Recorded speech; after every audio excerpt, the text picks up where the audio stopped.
that used the business empire he controlled to carry out criminal activity, including sex trafficking, forced labor, kidnapping, arson, bribery, and the obstruction of justice. Let me say a little bit more about the charges. The indictment alleges that Combs abused and exploited women and other people for years, and in a variety of ways. As alleged, Combs used force, threats of force, and coercion to cause victims to engage in extended sexual performances with male commercial sex workers, some of whom he transported or caused to be transported over state lines. Combs allegedly planned and controlled the sex performances, which he called freak-offs, and he often electronically recorded them. The freak-offs sometimes lasted days at a time, involved multiple commercial sex workers, and often involved a variety of narcotics, such as ketamine, ecstasy, and GHB, which Combs distributed to the victims to keep them obedient and compliant. As alleged, when Combs didn't get his way, he was violent, and he subjected victims to physical, emotional, and verbal abuse so that they would participate in the freak-offs, and that Combs hit, kicked, threw objects at, and dragged victims, at times by their hair. On one occasion in March of 2016, that conduct was captured on video and later reported in the media. Specifically, Combs kicked, dragged, and threw a vase at a victim in a Los Angeles hotel when the victim was attempting to flee. As alleged, these assaults often resulted in injuries to the victims, which took days or weeks to heal. In addition to the violence, the indictment alleges that Combs threatened and coerced victims to get them to participate in the freak-offs. He used the embarrassing and sensitive recordings he made of the freak-offs as collateral against the victims. And the indictment alleges that he maintained control over the victims in several ways, including by giving them drugs, by giving and threatening to take away financial support or housing, by promising them career opportunities, by monitoring their whereabouts, and even by dictating their physical appearance. Because of all of this, the indictment alleges that the victims did not believe they could refuse Combs without risking their security or facing more abuse.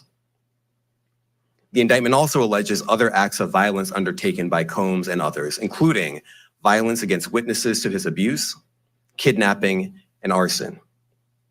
The indictment alleges that on more than one occasion, Combs carried or brandished firearms to intimidate and threaten victims and witnesses. Now, Combs did not do this all on his own. As I mentioned, Combs has been charged with RICO conspiracy. He used his business and employees of that business and other close associates to get his way. Well. Street, I don't know what you got going on over there. But what I do know, dog. What I do know. What's up? I'm not finished. I think DIDDY finished. Oh man, come on, man. Damn. Bruh. That's a piece of it. That's a piece of it. Come on, man. Bad boys come out and play.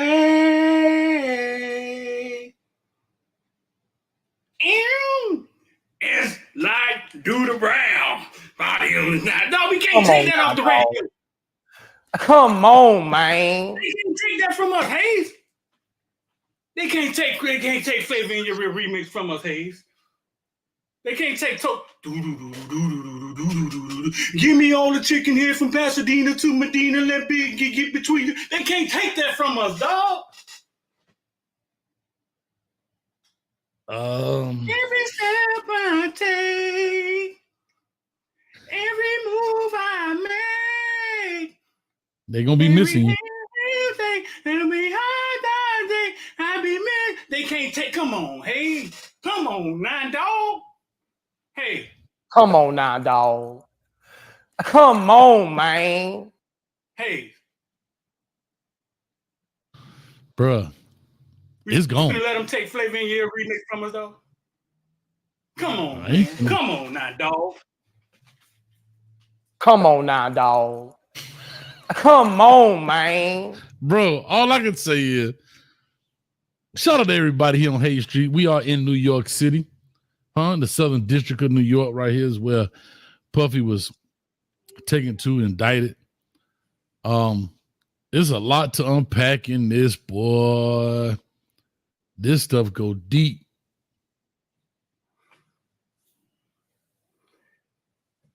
Bruh. What that guy was just saying just there where he was saying, Hayes, that sounded deep to you? The free cost sounded deep to you? Okay. All right. No, but hear what I'm saying. You got to understand what they're doing. I know what they're doing. I know you know, but they're throwing so much stuff against the wall, something's going to stick. And when they want you, why are we trying to get something to stick? That's my question. Bro, because you got. That's what I'm saying. Like, why? For some people, we try to get something to stick. Dude, I get it, dog. That's always been my argument.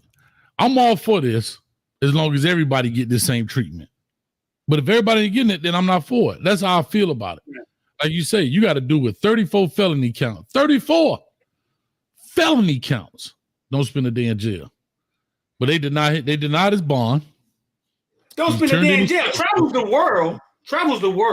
and travels the world trying to be the president.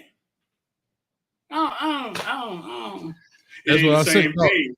Diddy's allegations are violent. No, and it's really flawed. What's going on, really flawed? Matter of fact, speaking of really flawed, y'all do me a favor. Y'all clap it up for really flawed. Her channel just hit 1,000 subscribers to last night. Let's go. Yeah. Y'all ain't gonna clap it up for really flawed? Clap it up for really flawed. She's just sticking her head in here to get out of here because Diddy triggers her. All right, really flawed, man. Have a good one, man. But thanks for peeking your head in here.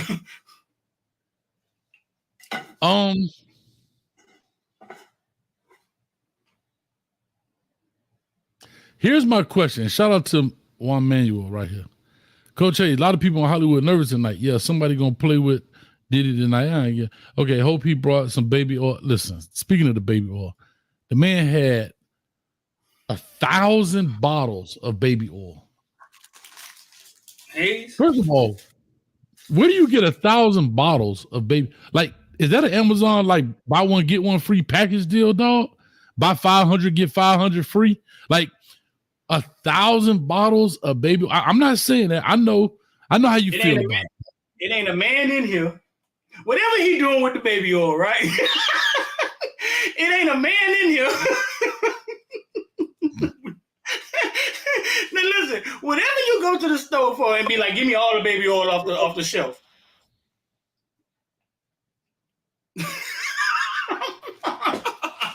LV, you got 10 whole minutes in the corner, right here. This corner, right here.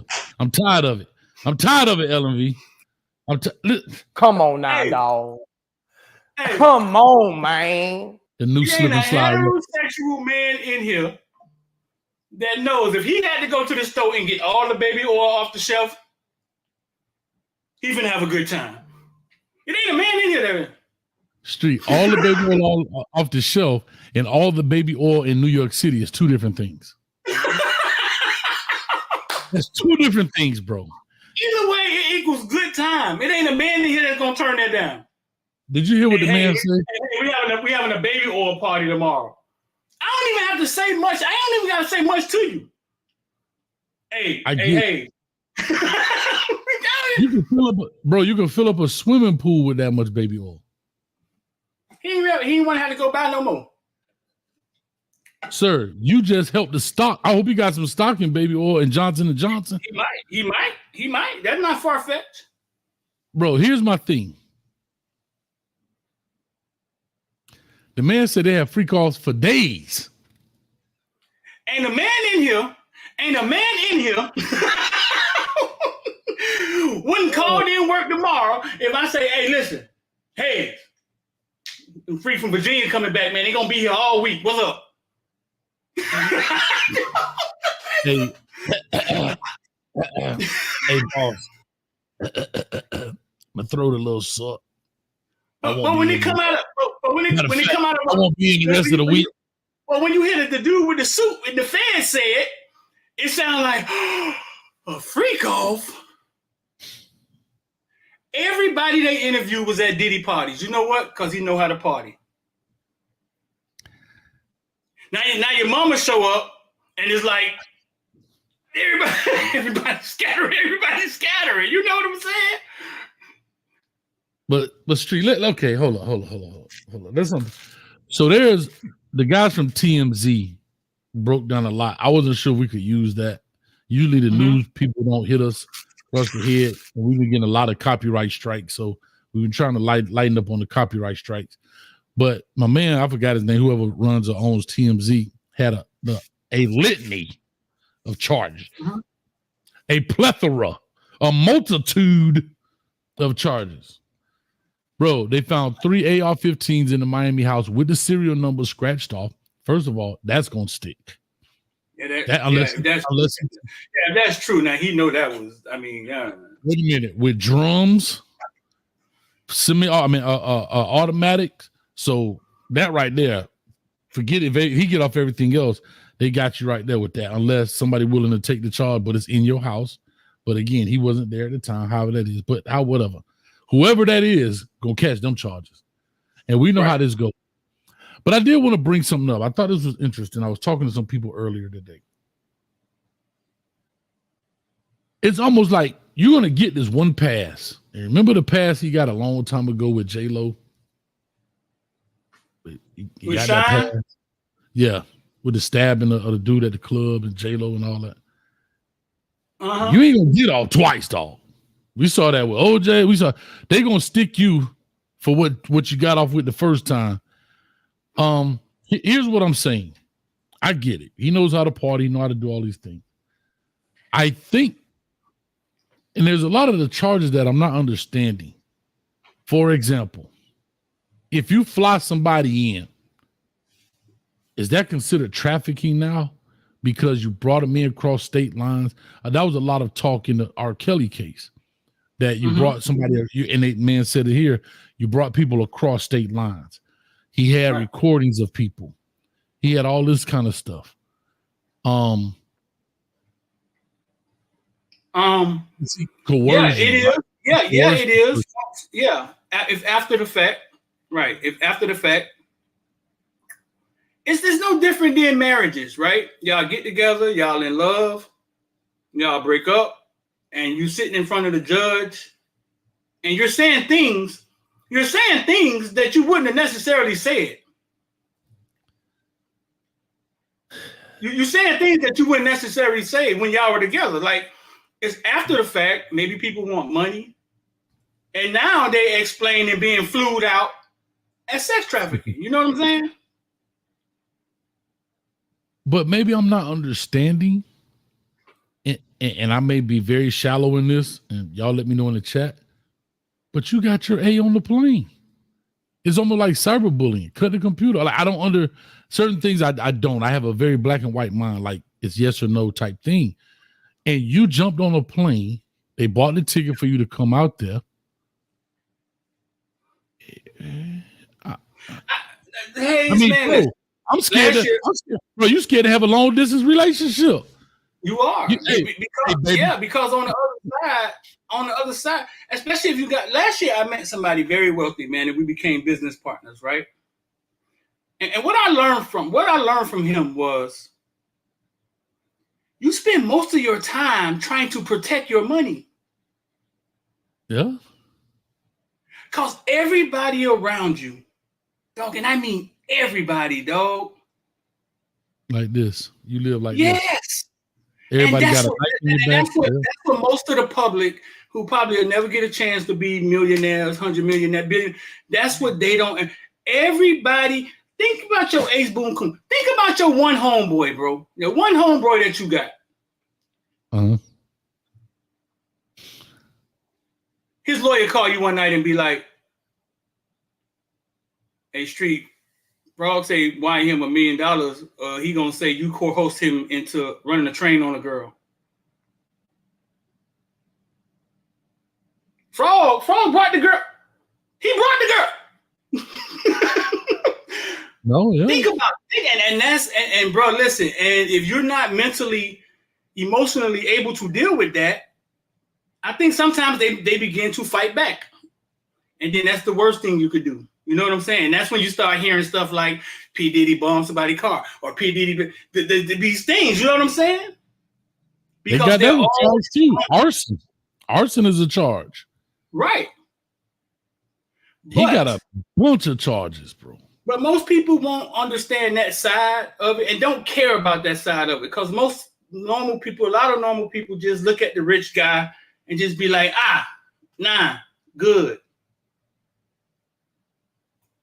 Joshua Steele say street, so you call it, I'm kind of Cat Williams Elias. Shout out to Joshua Steele. He's a villain, man. Shout out to Joshua Steele. No, bro. If Diddy is gay, that is not a charge. There's nothing illegal about Diddy being a pee-wee popper or whatever you want to call it. Like, Peter. If that's his sexual preference, that's just his sexual preference. You know what I'm saying? But I mean, it's nothing illegal about it. They said that there were male prostitutes there as well. Bro, I just feel like with this many charges, and I was listening to somebody earlier, it's not easy for the government to get a RICO charge because it's a lot you have to prove. And if they bring it, they usually get it. And like you say, the feds, rate is extremely high. I want to say 97%, something like that. Meaning when they come, they have something. Now they may not get 100% of the charges. Yeah, I know. Yeah, they most times they get. I know a few people that beat them. I guess didn't have charge. Yeah, but they don't. Yeah, when they come, they usually take you down for something. They're going to get something. Something is. That's like us. If any of us, if they put a fine tooth comb through any of our lives, we going to jail too for something. For something. Hey, bro. $2 on your taxes. I mean, as small as it may be. You know what I'm saying? Listen, bro. All these Instagram hookers or models and stuff, all these girls getting flued out, all these girls who, you know what time it is, all of this stuff, right? All of this stuff that's out here in this world now. These are the same people, right?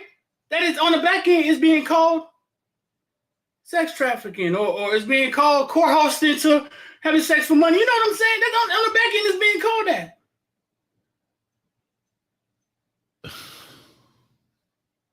Like, how do you as a, I'm asking because how as a person, what do you get, NDAs?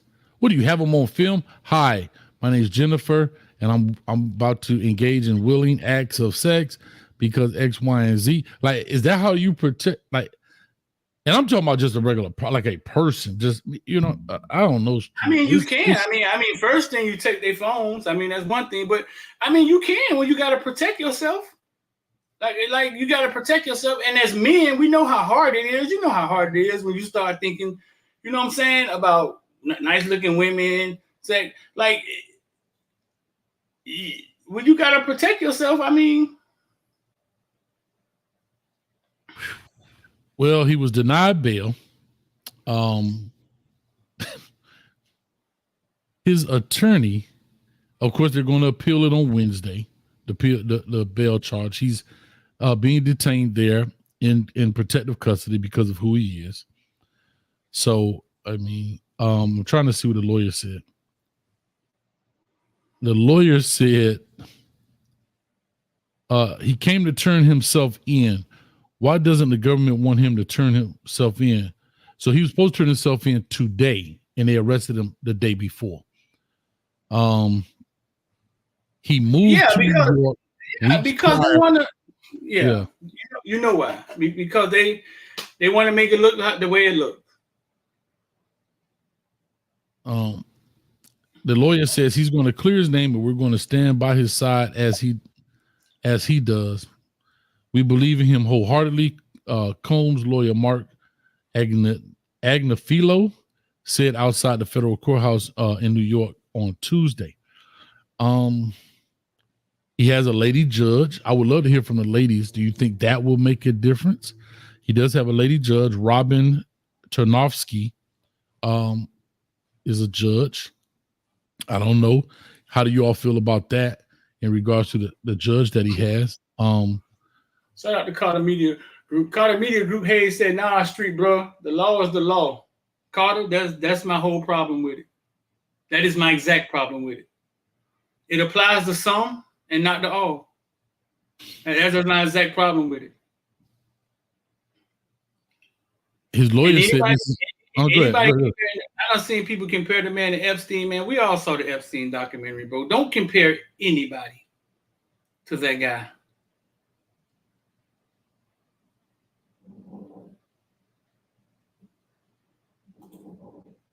The law is the law. The law is not the law. Some people seem to be above the law, bro, and that's the problem. That's true. ATL above the law. Real quick, he said the hotel surveillance video that was shown of Sean Diddy Combs beating his then girlfriend Cassandra Ventura, aka Cassie, in 2016 is not. This is his lawyer speaking. Is not evidence of sex trafficking, as prosecutors suggest, according to Combs' attorney. It is evidence of Combs having more than one girlfriend and getting caught. That's what his lawyer said. What he said? His lawyer said that the video of him beating up Cassie in that hotel lot, like a corridor area by the elevator, is not evidence of sex trafficking, because the guy in the thing said that Cassie was trying to flee and he came back and kicked her and punched her and so forth. And the lawyer says that is not evidence of sex trafficking. It is evidence of Combs having more than one girlfriend and getting caught. I don't know if that's right. Yeah, but I don't know if that's the right way to say. That's not illegal. I get what he's saying. I mean, what he's saying is come on, bro. This is real life stuff. Y'all don't turn this into something it ain't. Yeah, but here's the thing, though, Street. I have to say this: when it's played in public opinion, you can't play regular rule games, and I think that's the difference. I think sometimes we look at high profile stuff. We can't play it like this same kind of charge has been somewhere else in America, right? The same type of something is going on somewhere else, but it ain't a high profile case. His lawyer also said no court of public opinion here. Like is it sex trafficking if everybody there is happy and want to be there? So there's my question. A great question, Street. That's what I'm not understanding. That's what he said. But again, I'm not understanding. If you jumped on a plane from your home, I'm just clearly, and again, I understand that I'm very black and white, and I don't understand. So if people you got to help me understand, dog, because if not, I will never understand that you jumped on a plane and you were promised a job, or you were promised to this. Hell, I had some coaches promise me a job. Ain't no diddly going on, but guess what? I didn't get it. So what happens now? Go to the police and tell them he coerced you to come over there. But dog, listen, I mean, let's say this. I don't know Diddy from a can of paint. You know what I'm saying? Like, me and Hayes talk about this stuff behind the scenes. And it gets frustrating. I don't know Diddy from a can of paint. Diddy may be a horrible person. Mm-hmm. You know what I'm saying? But the things that I hear, now the serial number scratched off ARs, you know what I'm saying? They're gonna get you for that all day long. Twice on Sunday. But the things that I hear, it always sounds like it could be two sides to the story. Like you just said. So, I mean, and I think that's what makes things so difficult. I'll say this. When it's this much smoke, there is some fire. Is it that much fire? I can't say that. However, again, I'm having a hard time understanding. You brought in prostitutes. That's what prostitutes do. Now, if you want to give me for prostitution, then okay. But I'm not understanding the sex trafficking part. I don't think anybody is underage in this, from my understanding. I may be wrong. They didn't say anything like that. They talked about he had porn stars there, but that's what porn stars do. I mean, I'm not like, so I'm having a hard time grasping this whole concept. And let me do this real quick. Lou says, sex trafficking is a crime that involves the use of force, fraud, or coercion to compel someone to engage in commercial sex. What is commercial sex acts? I don't know what that means. I know what sex act, but what is the word commercial in front of sex acts mean? I don't know. What's the definition of sex trafficking? I think we did this already, and it gets real murky, the definition of sex trafficking. But I don't know what commercial sex act is. Like, okay, he filmed it. All right. Did you film it without their permission? Okay, that could be a charge. But is that trafficking? What does the film say? Does the film show that she pushing him on the bed? So Anthony Menendez says selling sex. So, okay. This is too much, bro. Most people don't understand this. When things go to court, right? Whether it's going to court with your husband and wife or going to court with felony charge, when things go to court, the truth doesn't have anything to do with anything. It's just all about what you can prove and what you can flip.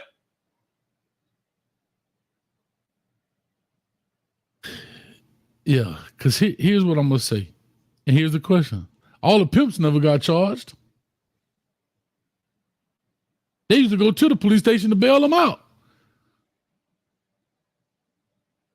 Yeah, not all of a sudden Diddy got a drug and coerced women to follow him. And we saw Carisha following him in HD, 4K.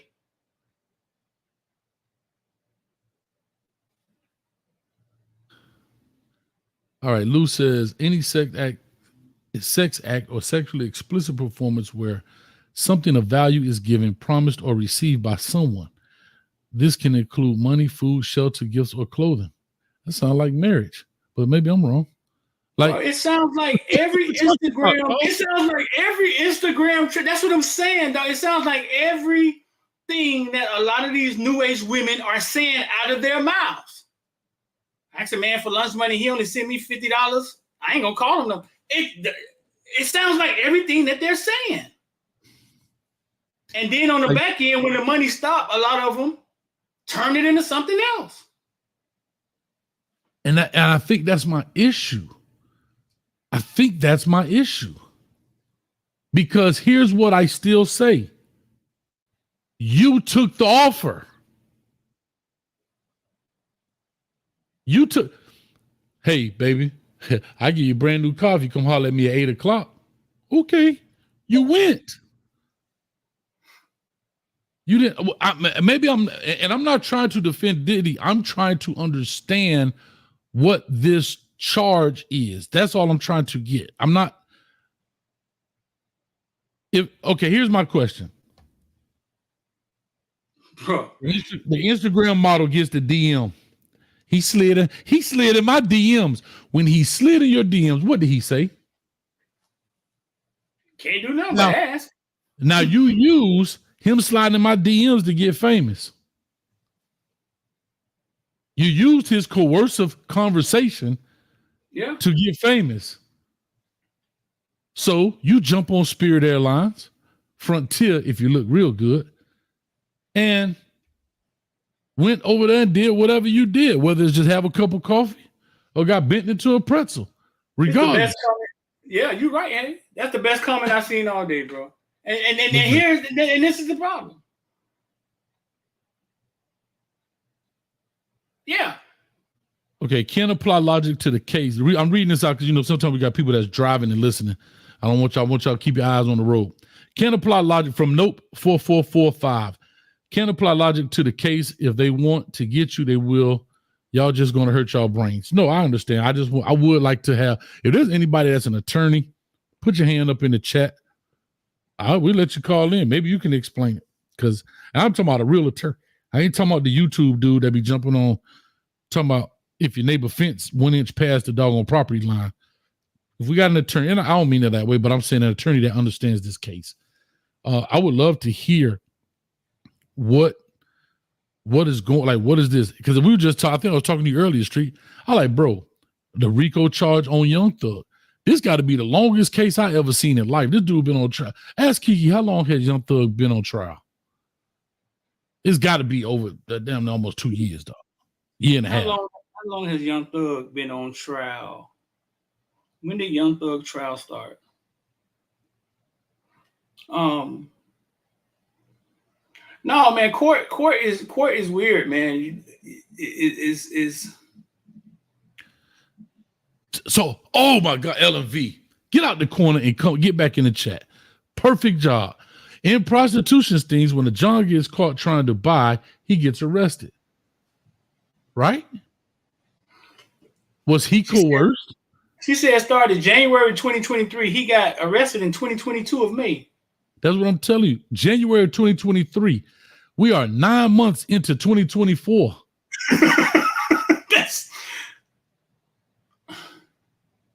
Bro, for almost 2 years, that man been sitting in a chair like this every day. Yeah, and that's what I understand. I mean, milking his money dry. Like, I mean, even when it's over, right? Like he's grown broke. You know what I'm saying? Like, it's an old trick, man. That they've been getting played so many times. I want to go to this though, Street. Is this a double standard when they do the prostitution rings and they coerce the guys to come in, and if you give me $25, I give you that love? In the prostitution thing, when the John gets caught trying to buy, he gets arrested. What you saying?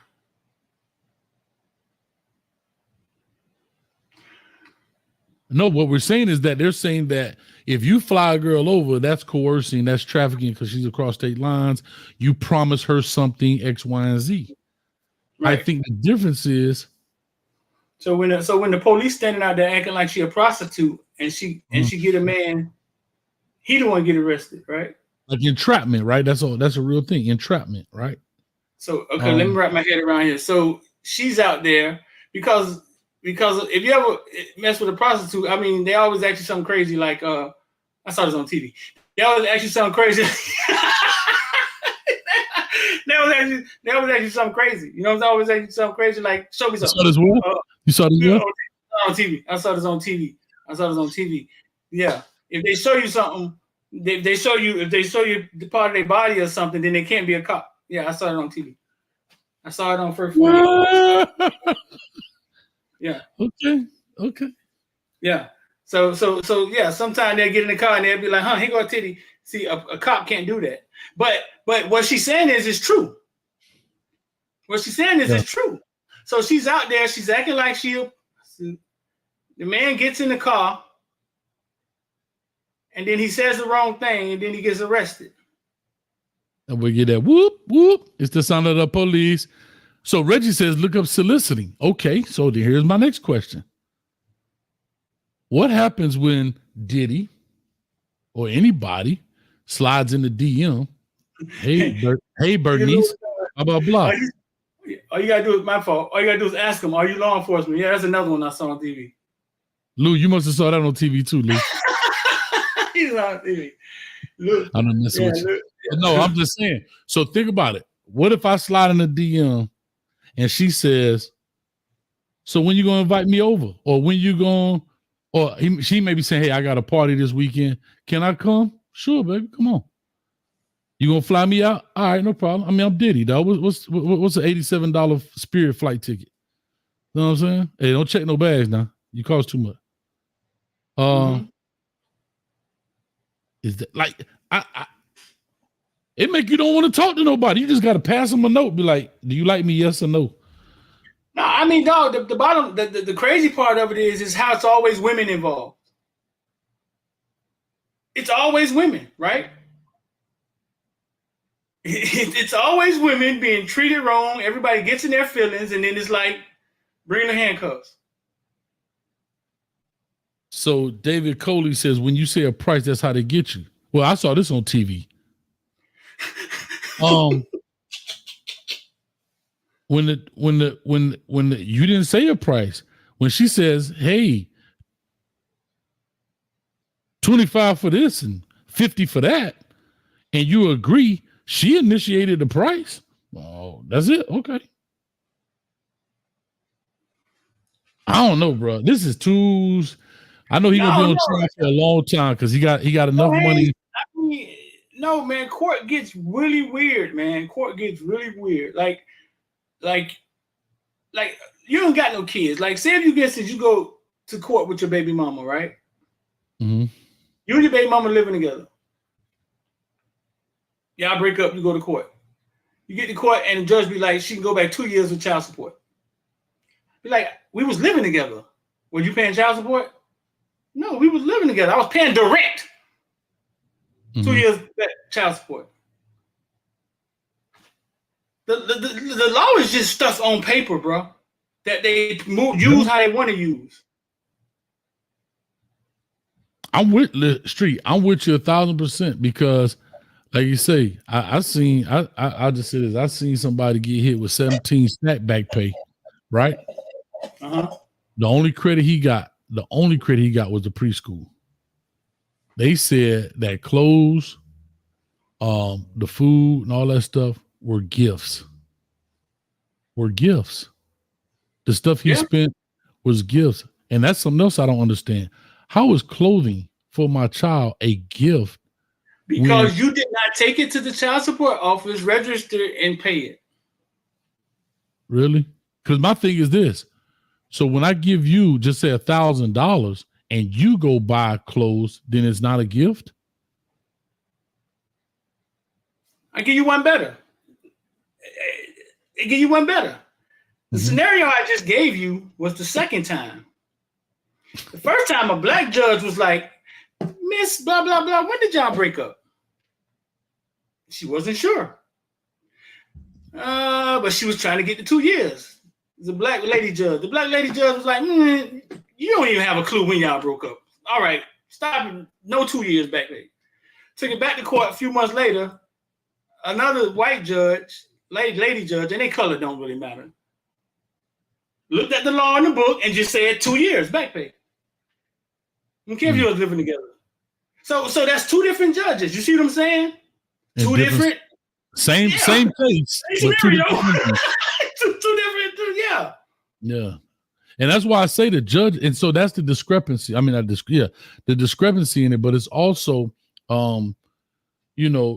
where there's some not leniency, but a range, I guess. And based on the judge and how they feel about maybe you, the case or whatever, they can use that. But I don't know, bro. Like I said, some of that stuff I just don't understand. See, that's what I'm saying. So I got hit with the $50 back for a 3-year-old was living with the mom. That's what I'm saying. So now you're talking, that's just child support. Now you're talking about your life on the line. Think about it. And the law is being interpreted however it's being interpreted. You know, when they found you 4 or 5 girls, right? They can now show you a text message and they say, well, they know what that means, what happened in that DM, right? But all they got to do is look at it another way. You see what I'm saying? Mm-hmm. Yeah.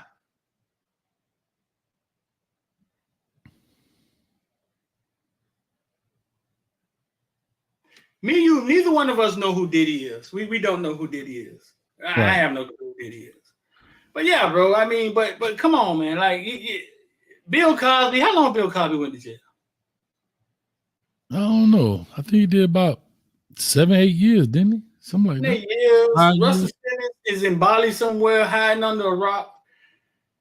Not Puffy. Now y'all actually saying go get Jay-Z too? Dog, come on, bro. Come on, man. Like, really, is this possible for people to become successful, work really hard, and have a talent, right? It's possible, dog. And be okay people.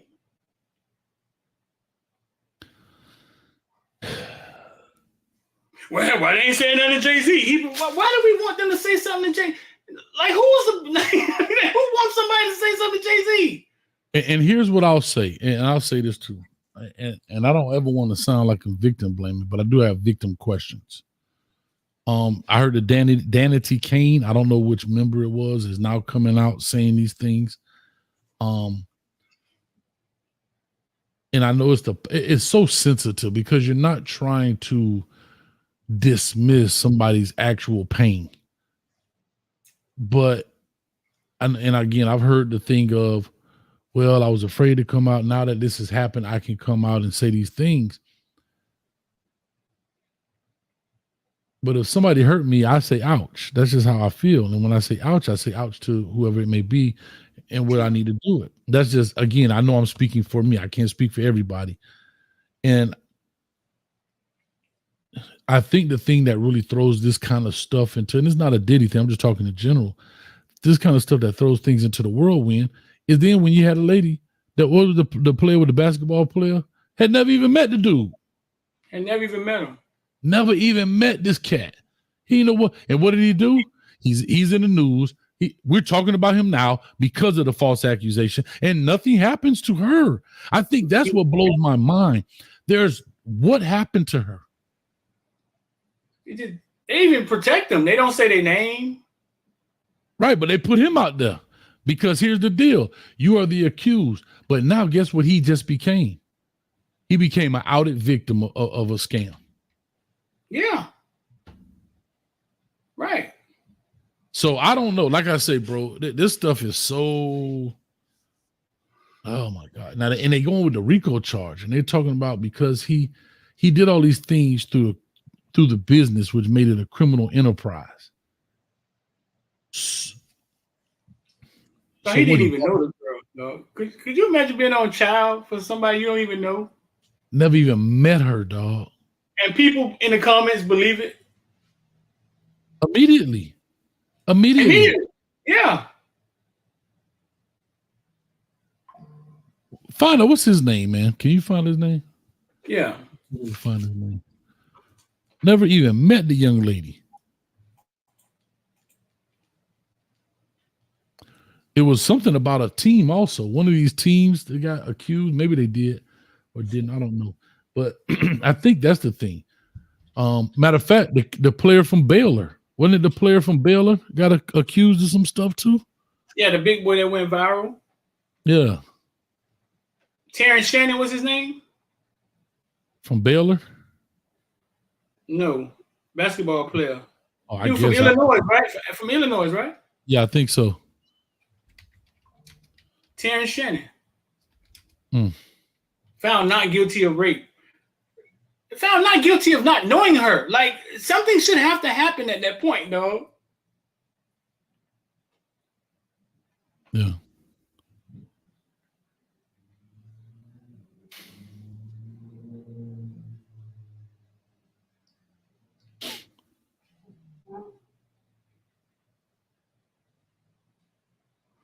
I mean, but there is nothing.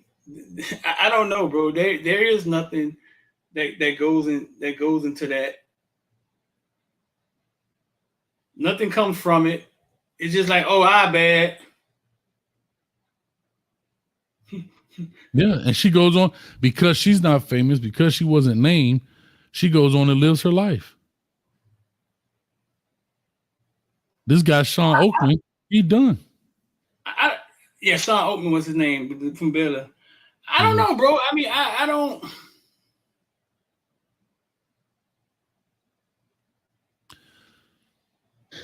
Bro, it's so much to this. You talking about drugs, not narcotics. They said GBH, I think they call that's the date rape drug. And bro, this is. Here's my next question, because I think he gonna get stuck for his paper, like Biggie say. Damn, why they trying to stick me for my paper? Damn. Here's my next question though. Do they now? I guess if he gets found guilty, do they now strip, like we were saying earlier, do they take all the music off the shelf? I don't know. I don't even know if they can do it now because of social media and how music just flies around. Music is on everybody's phone. I don't even know if they do it, that it'll even be effective. Now that I think about it. The DJ has the music on his hard drive. Like, I don't know if it'll be effective. Well, yeah, but we're talking about the way in which you get paid, I'm saying. Not the fact, yeah, DJs play my song every weekend. I don't never get paid because they play, but we're talking about from the streaming. You're talking about the royalties and stuff like that. Royalties and stuff, right? The radio, the movies, the streaming platform, Spotify, Pandora, that kind of stuff. Of course, know who really owns it.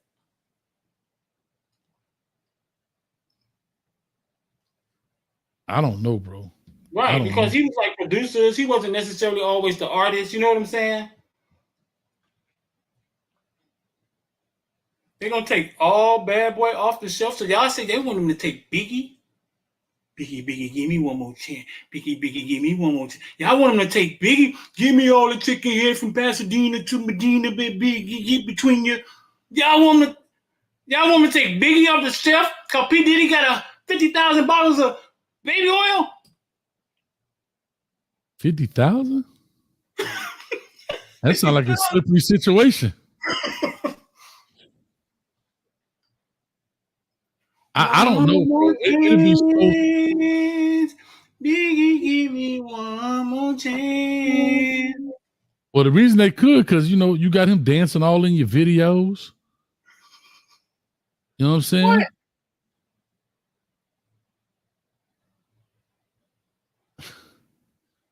I don't know, bro. Oh my God. And I told people when they went to raid them homes, they don't do it just to say, I'm going to show you who I am. They doing it to let you know. And they don't got to arrest you right now. They're the federal government. They take their time. Wow. They denied him bail, didn't they? Yeah, they denied bail. He's going to appeal it Wednesday, according to that. Brother, this is you. Hold on, I'm trying to see this other part. Louis Dunn said he sold his royalties. He sold all of them? All of it? Who did he sell it to, though? Who did he sell it to? Oh, he said, I'll put it in the Discord. All right. Shout out to Lou right there. That's our on-beat reporter for the locker room. You dropping the news. Shout out to Lou in the building.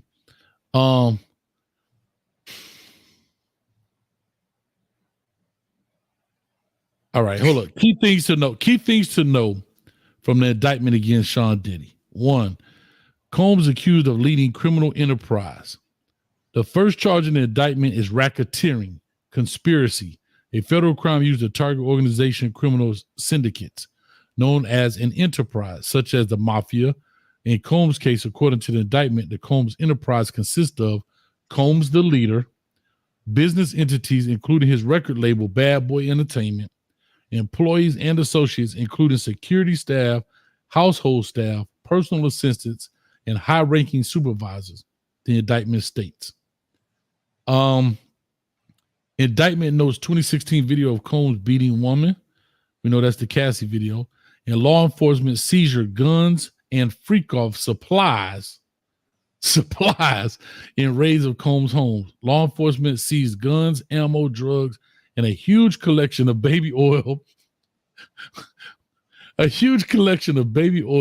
And lubricant during searches of Combs' homes in Miami and Los Angeles in March.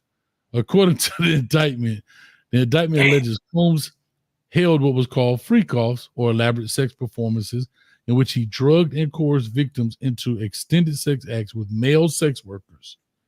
In addition, the indictment alleges Combs' associates at times carried firearms and accuses Combs of brandishing firearms to intimidate and threaten others.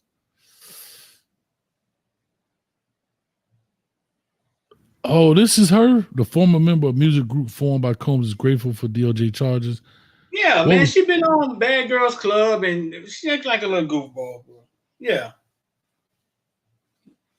Yeah, I've seen her on Bad Girls Club acting goofy and shit.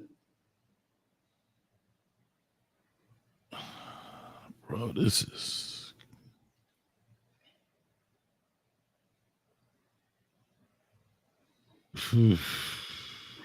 Come on, man. I met this last thing and she's like, whoa. You want me to take Whoa? Don't you want to take Whoa off the 1 2 1 2? What song that was? That Victory song. Remember Victory? Yeah. 1 2 1 2. Ding, Dog, we want to take victory off the radio, dog?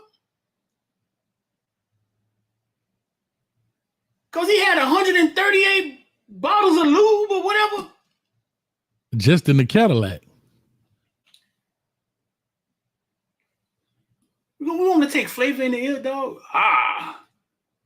Flavor in your ear. To do flavor in your ear. Just like. Coach Hayes, this is dead. Serious, get the facts. I'm just reading it off the thing, bro. I don't want no problem. Don't get mad at me. Because you like the producer dancing all in your videos.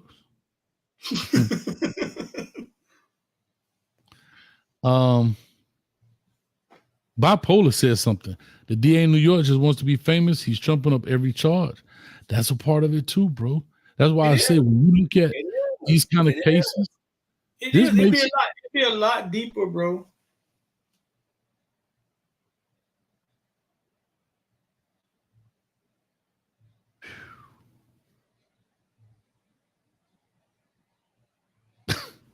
I don't know what to say, bro. Bipolar. I ain't never did this to you. 5 minutes, bottom corner. 5 minutes, bottom corner. Your first offense, 5 minutes. All right, man. Listen, man. All right, man. So last 10 minutes, man. Can we talk about South Florida versus Miami, though? Diddy. We finna hear about Diddy. We finna get tired of hearing about Diddy for the next year. Sorry for Young Thug, because it's just finna take over the Young Thug case. Should have got that thing done. So we finna get tired of hearing about Diddy for the next goddamn year.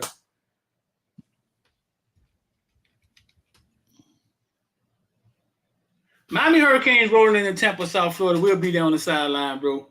Oh, you there? My dog, yeah, I'm in the house, dog. And I got the team with me, boy. I'm growing, boy. We going up, boy. What? You ain't invite me, dog. I get it, though. I know. Yeah, man. So shout out to the villains, man. We've been kind of documenting the trips and documenting the games and stuff and putting it in the villain group, man. That's why y'all should be villains, man. Check that out. Miami rolling into South Florida. South Florida thinks they're giant killers, even though they never really killed the Giants. They just always just stab them a couple of times. As a coach, Hayes, how do you get your guys? Miami, number 8 team in the nation, got the best quarterback in the nation. Like, as a coach, how do you get your guys fired up to play South Florida? Knowing you got to win every game on the team, right? You got to win every game in front of you, right? But you know how kids look at things. Like, this ain't Louisville. This ain't. How do you get your players fired up to go in there and just put a South Florida away? The same way you got them fired up to whip Ball State behind, the same way you got them fired up to whip FAMU, and the same way you got them fired up to whip Florida. FSU is another team on the schedule.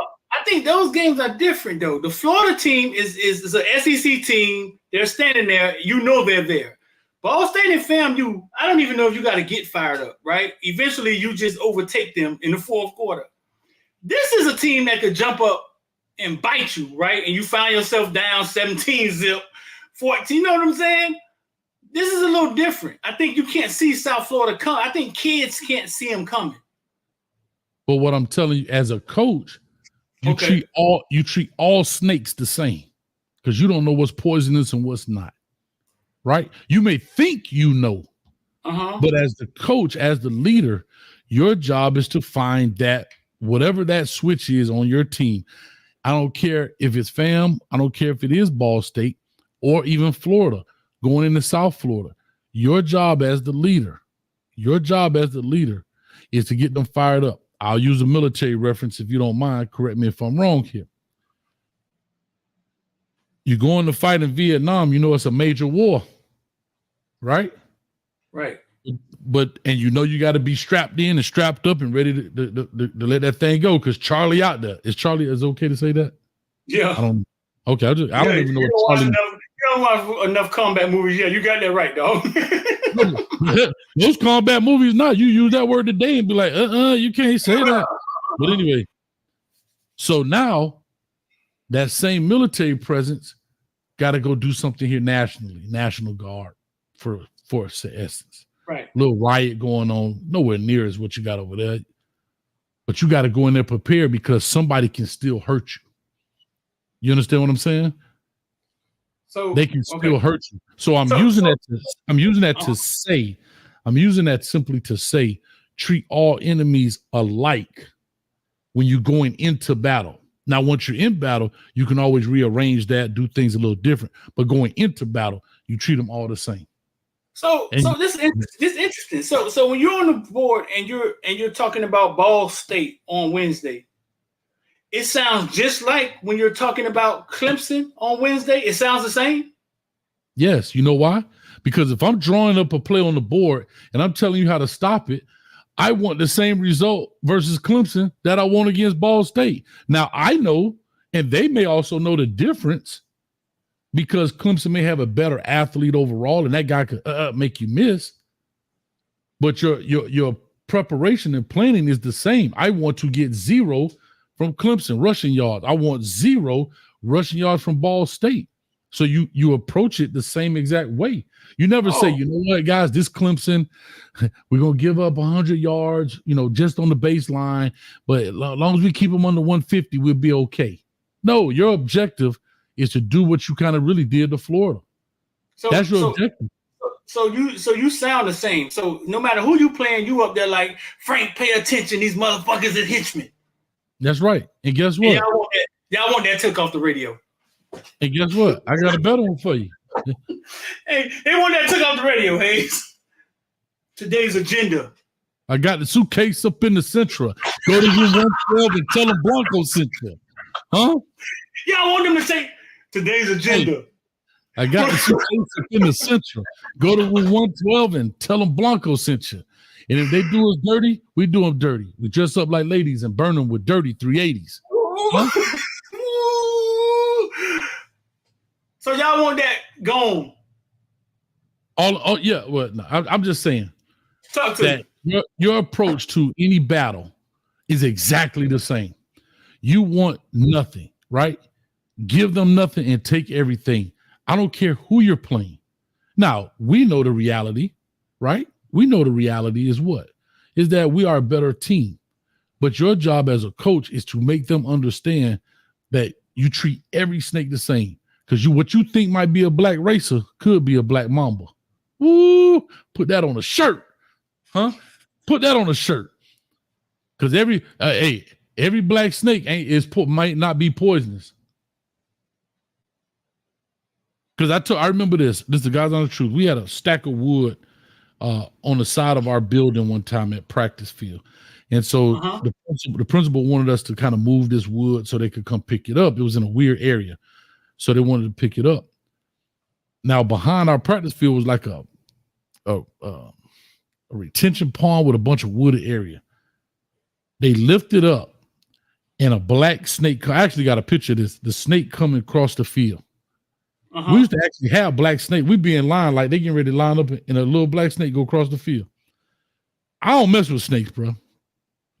So I remember saying to one of our coaches, shout out to him, he'd be on here sometimes, Sheridan.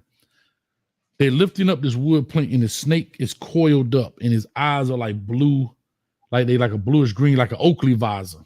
And he's coiled up and his tongue is flickering. And Sheridan got headphones on and you ever yell so much your stomach, your diaphragm almost collapsed? Yeah. I'm like, Sheridan. I'm yelling so hard. And he like this, lifting the thing, he got earphones in. I said, snake. First of all, here's the funniest thing in the world. Every black kid on my team turned and 40-yard dash the other way. All the white kids do like this. So I looked at Sheridan and I'm like, snake. He looks down and he said, you know what he says? His foot is like right here. The snake is coiled up. He said, he's black. He said, he's black. He's not poisonous. Bro, I said, now, mind you, because I'm the head coach, I don't need nobody getting bit. I'm gonna be on the news. My coaches got bit by a snake with him. I said, the black mamba black, and he the poisonous snake in the world. Get your behind from over there. Right? One of our players go pick him up and throw him over the fence over there. Man, I'm like, put him down. No, I was tripping, bro. But I said all that to say, if you don't watch it, what you think is one thing could be something else. Yeah, no, I get it. I get it. Hey, ask Florida State about Memphis. No. I remember in high school we heard so much about Vince Carter, right? Vince Carter, high jumping Vince Carter.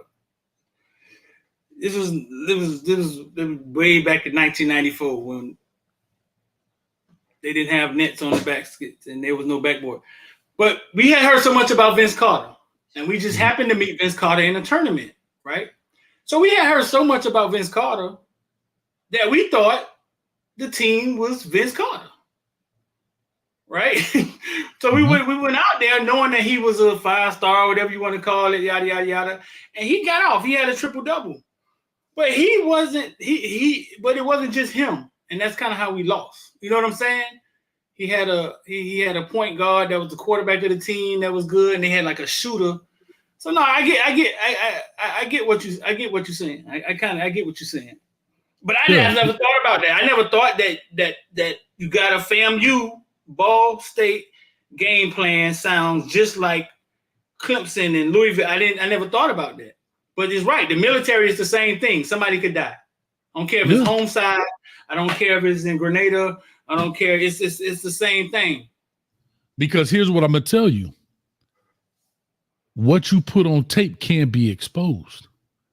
So when you go in there and you get exposed, for example, that FAMU throw to Quan Lee going across that formation. Yeah. What the average person looks at is like, that was our second team. A coach is looking at the opposing coach that you're going to play is trying to find that weakness. And it's funny. I put out the good, bad, and uglies, as you know. A dude in Colorado, okay.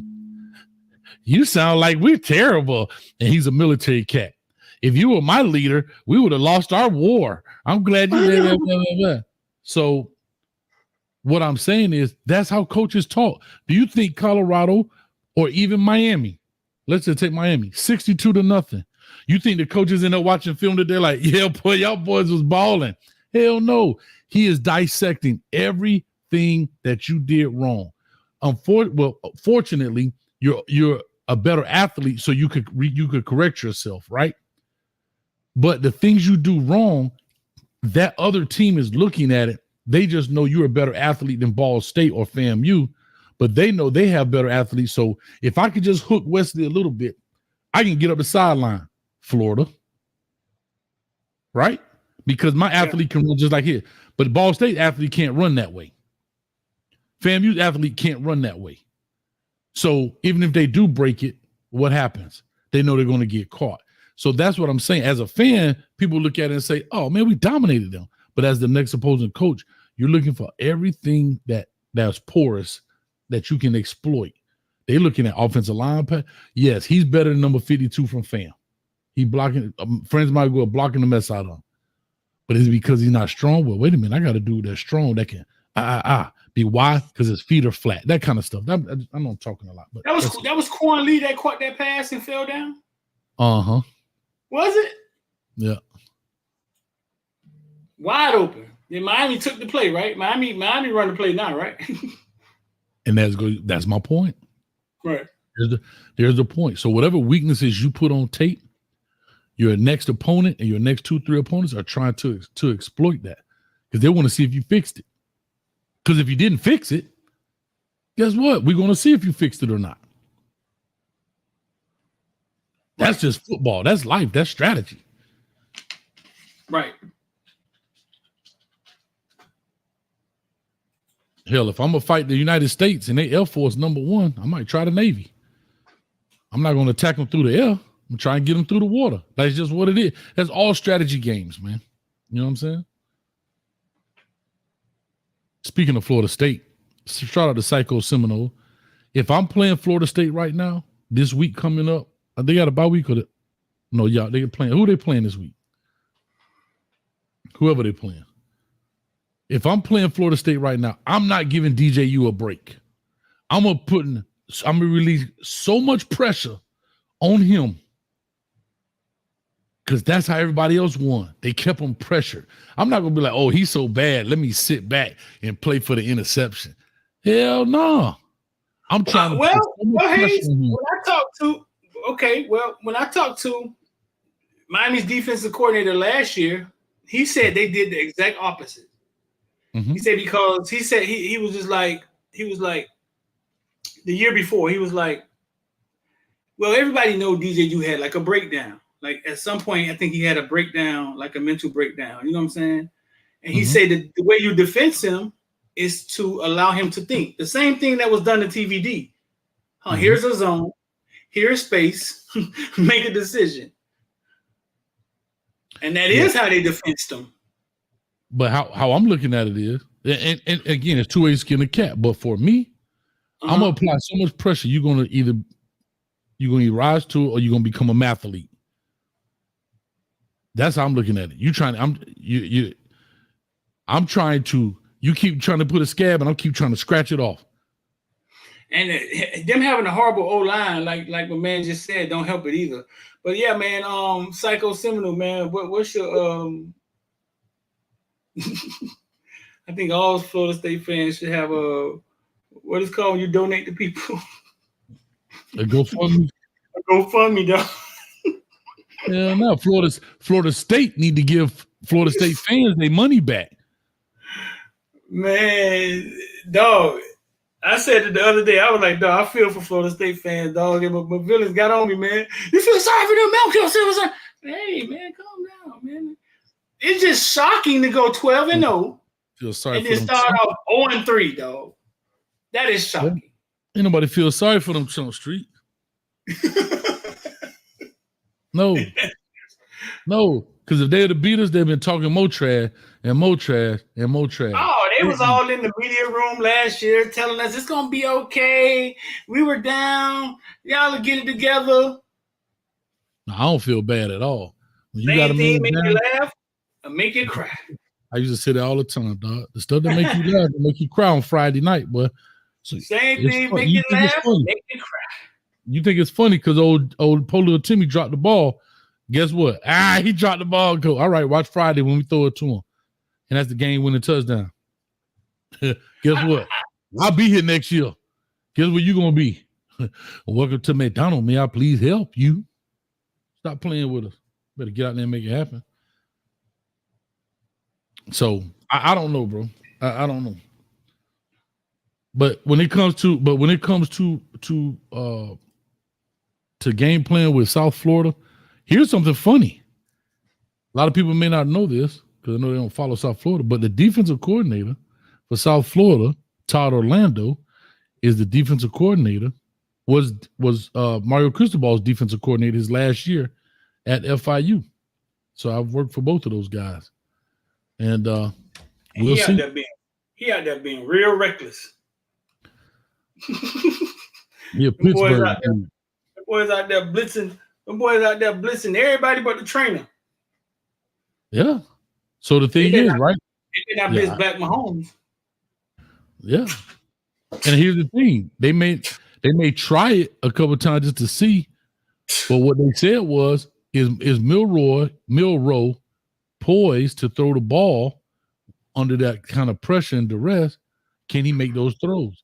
I think Cam can make those throws. So now you're in a situation like, dang, do I blitz him and he makes those throws, or do I sit back and let him feel confident and make those throws? I don't know. I'm testing both waters. I'm gonna see if I was going against Miami. I'm blitzing him from every way possible. It's never going to be the same. Never going to look the same. Now he don't know where it's coming from. Even if I get home or I don't get home, and he feel it. I tell the players, boy, I was a step away, boy. That's all you got to say. I was a step away. Now in his mind, maybe subconscious, guess what he doing, Street? Damn, that dude was a step away. Damn, he was a step away. Especially when they go back to that Surface, the iPad Pro or whatever it is, he'd be like, damn, that boy was a step away. Now we got him thinking. Because right now, Miami's a better team than South Florida. So you got to play those kind of games. You can't just play them straight up. You'll get whooped. Right. You'll get whooped. They better not blitz Black Mahomes. Uh-oh. There you go. Somebody just said DJU is hurt. Got a knee injury, undisclosed look at a knee brace he didn't have last year. You got to look like Angel Reese with the one leg with a tight on. That's probably because he is. He might be hurt. He looks so uncomfortable to me out there, bro. Right. And that's why I don't want him to get comfortable. For me, for DJU, no, sir. I'm finna put pressure. I'm finna make you make a decision on that sideline. When you go into halftime, I don't want to fight no more. Nothing has worked at Carolina Panthers for the last 6 years. Mm-hmm. How do they blame Bryce Young for it? Like, how do they blame Bryce Young? Like, and I don't know if bitching him is blaming him. When you watch him play now, he looks very like his confidence is shot. You know what I'm saying? But nothing has worked there for the last 6 years. It's an organizational problem, bro. Right. Yeah. So I mean, these are pros. These are the best of the best, meaning this league is the best of the best. And when it's usually like that, it's the organization, bro.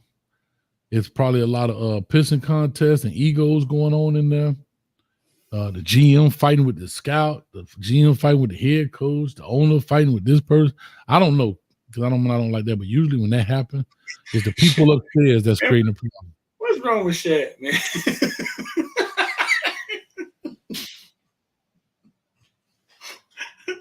No, I don't think. No, listen. If you can't get Bryce Young to play well, it's you. That's how I see it. That's how I see it. That's how I see it, dog. Bryce Young, redshirt freshman, comes in the game versus University of Miami, his first start ever, and they decided to throw the ball. You know what I'm saying? And Manny Diaz went in the press conference and said, well, we shut their run down. No, you didn't. You just couldn't stop them from passing. Yeah. That boy beloved, what is his? Beloves, I guess, sandworm. Okay. I thought it was saying beloves and a worm. Okay, beloved sandworm.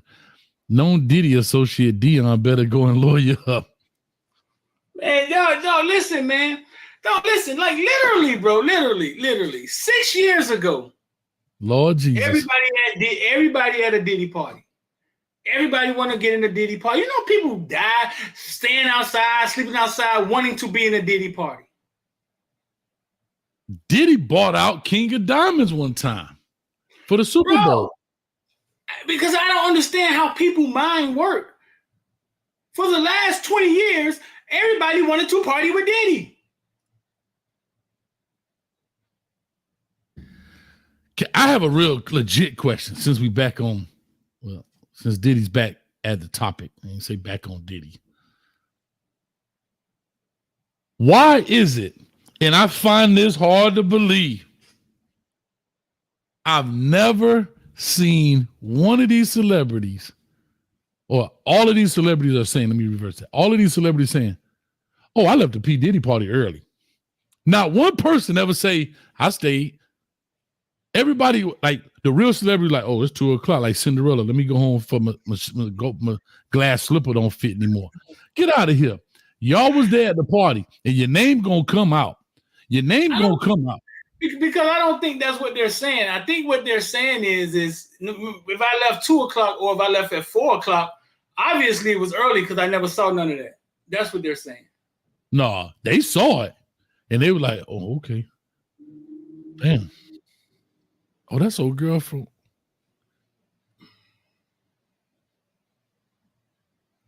Hey, Street, I'll be right back. Bro, people wanted to party with Diddy for 20 years. Now, all of a sudden, people are saying, you was at Diddy party? No, my mind don't even work like that. I cannot forget that everybody wanted to get into a Diddy party. I can't forget that, Hayes. And Street, that's my point. You hear these celebrities talk about, yeah, me and Eddie Murphy party till 7 a.m. When it comes to the Diddy party, as you're saying, everybody want to go to the Diddy party, but everybody leaves early. Come on, dog. Come on now, dog. Come on, man. Think about that. You just said it. People lined up. I want to get a Diddy party. Oh my God, he thought it was an exclusive party. But everybody get tired. They go home early. But guess what? I'm like, yeah, I was hanging out with such and such to 10 o'clock the next day for 4 or 5 hours after the party. No, you ain't gonna fool me with that. No, you're not gonna fool me with that. Shout out to Bun B. I love you, dog. But you can't tell me you open the door and was like, oh, I ain't getting down with that. No, I ain't saying you did or you didn't. But come on, dog. Come on. Marlon Wayans. Oh, I went to the Diddy party, but I left early. No, you didn't. I think it's all blown out. I just think it's all blown out of proportion and playing itself out on social media, and it just makes it worse.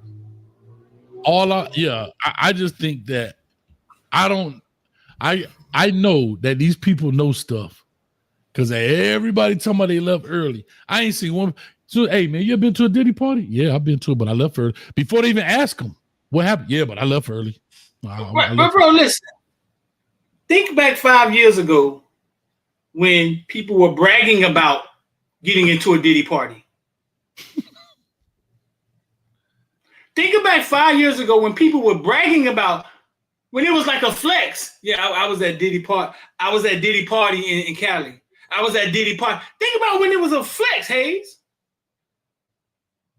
Agree. But just now you got normal people talking about you went to Diddy party. How could the same statement turn into something different? Yeah. Shout out to Geniality. She said, so you're saying everything was done in the open? No. What I'm saying is everything wasn't done in the open, but we've all been to parties, house party. You in there chilling. Somebody at some point gonna say, hey boy, you need to go check out that green room back there. Hey boy, them boys loose over there in the purple room. Them boys gambling in the blue room. Them boys shooting darts. Hey boy, old girl back there. Don't mind. Start right there. In the comment section. Is that a good party or a bad party? Oh, listen, I get the room got names. The room names are colors, right? Is that a good party? Is that a good party or is that a bad party? Yeah, I'm in the green room. Go in the red room. Right? Go in the red room. Like we've all been to parties. Yeah, we all been to parties. Man. And you know what goes on in the VIP section, in this room. Somebody's saying something. But all these big celebrities now, they don't know nothing. I'm not saying that they weren't a part of it, but hey boy, we got the powder over there in the powder room. We got you want the ecstasy, it's in the E room. We got the vodka, the Ciroc back there, the Ciroc boys back there with the red cups. Everybody know where everything going on if you in the mix. No, I agree. But if you're in a party, I agree about people may walk in, but we're talking about ain't nobody like they heard nothing. And when you have that many people, you can't keep that kind of secret. That old girl, old boy in the room, and this dude in that room, and there's two men slapping backs in that room. No, sir. Even calling it a freak off sounds PG-13 to me. Tell me when y'all heard that, right? Men in the conversation, when you heard it, it was called a freak off. What went through your mind? Them boy were getting it. Them boy was I don't know about PG-13 now. I don't know about that shit. I can't say it's PG-13. If you hear a freak off, and sometimes it lasted for days. Bro, that's nuts right there. Oh, my bad. That's crazy. Bro, sometimes it lasted for days. That sounds like some people who don't gotta go to work. That sounds like some people. Bro, for days? For days? But they're making it sound like it was two armed guards at the door and people were chained in the room for days. That's what they make it sound like. No, right. But in all actuality, it's been butt naked women walking around the mansion since Saturday. Now it's Tuesday and they don't want to go home. Right. Here's a perfect one right here. Shout out to he said, I'd rather be at the Nelly Tip Drill music video than Diddy party. Here's the funny thing though. What if the Nelly Tip Drill video looks like that, but in those rooms, like that's what I'm saying. It looked like the Nelly Tip Drill video at the party, but in the room, You got Brad and Jonathan going ham. Brad and Jonathan. And here's the thing, too. You want to talk about keeping secrets. Wherever they filmed that tip drill video, I guarantee the neighbors heard. They weren't there, but I guarantee they knew what was going on. They weren't invited, but they were in the neighborhood. Man, all these cars. Oh, they doing a Nelly tip drill. You got naked yos back there. Yeah, they. No. Gertrude, No. I'll be right back. I'm going to the neighbors and make a complaint. You have heard people say, "Oh, we was at All-Star Weekend, man. We got in Diddy party. Y'all got in Diddy party?" And sometime in your life, you've heard somebody say that. Bro, they said Now that about when he rented out King of Diamonds on the Super Bowl. Now all of a sudden it's turned into, you was partying with Diddy? What? What? No, I left early. No, I left early. That means you saw something, dog. You saw something. That's my point. If you understand, you was at Diddy party? Yeah, I left early. Nah, I left early. Because most people at the party, what happened? You tell how it ends for the most part. Man, police shut that thing down. It was riding on 15. Man, they came through, police shut that thing down. Man, hey, your boy Uncle Al had to shut it down, dog. Or, man, the boy fired up the block, man. Everybody had to run. We had to shut it down. Nobody tells how the story ends. Not one person they've had that was at a Diddy party that said there was one, but everybody left early. Oh, no. Oh, no. One of y'all on them pictures. And the reason they can't say they never went to one, because they're in pictures somewhere, just being a regular party goer. So they can't deny that they weren't there because they know they're on camera somewhere. Yeah. But I mean, to be honest with you, Hayes, anybody who was somebody the last 20 years was there. That's my point. So now their only defense is, I left early. Because you can't say I wasn't there. Because I think people are alleging things, right, that most people never saw.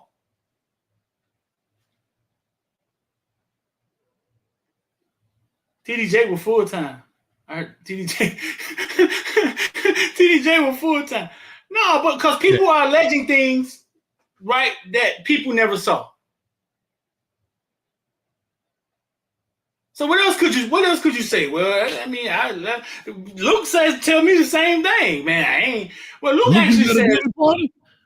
Yeah, he said it. He said it all. He actually said, man, he said he left early too. But he actually said he didn't. He said, man, the Diddy that I know is not even a gangster. Like, he doesn't even come across as a hard guy to me. Like he doesn't come across as threatening to me.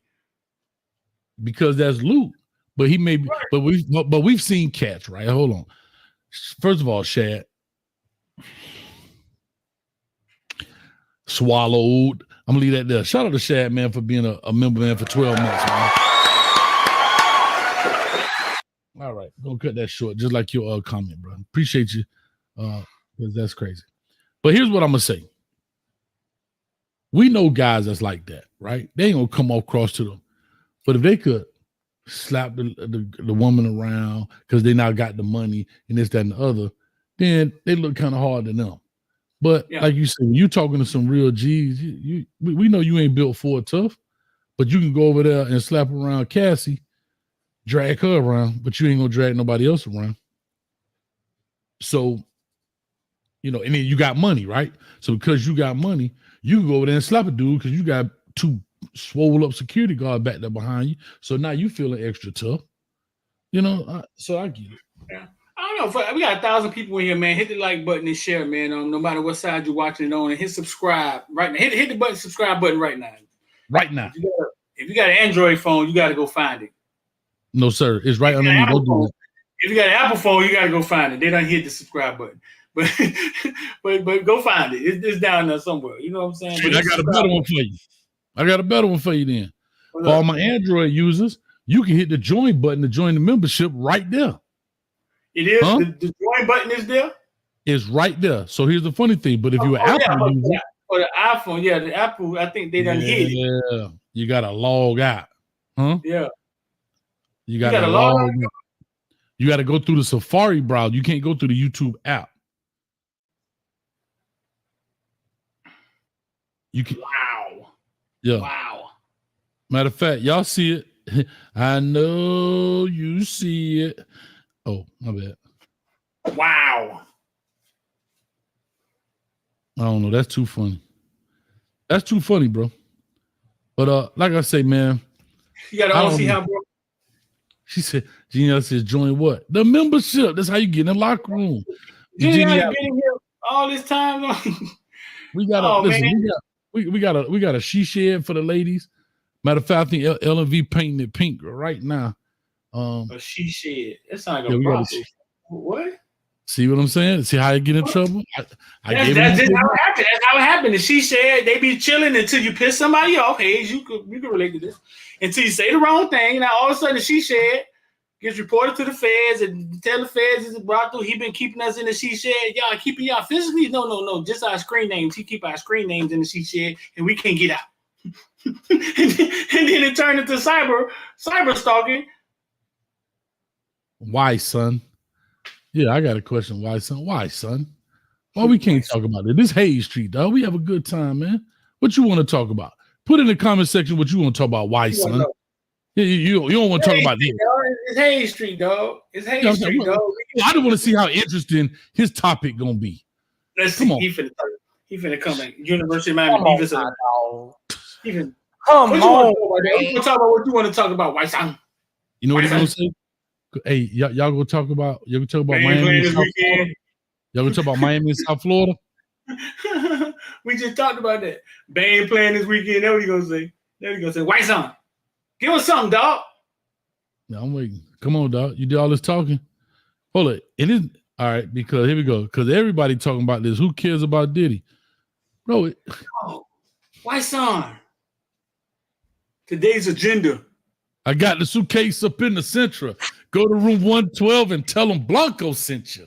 That's why, white son. Bad boys. Come out and play. Come out and play. Just like Doodle Brown. That's why, dog. It matters, dog. It matters. That's why. Matter of fact, white son, let's talk about quantum physics. Let's see how interesting this is going to be. What's your take on quantum physics? So you want to talk about something interesting. Huh? What's your take on the black hole in the theory of finding a new galaxy out there in the world? I would love to hear your take on that. That's why, son.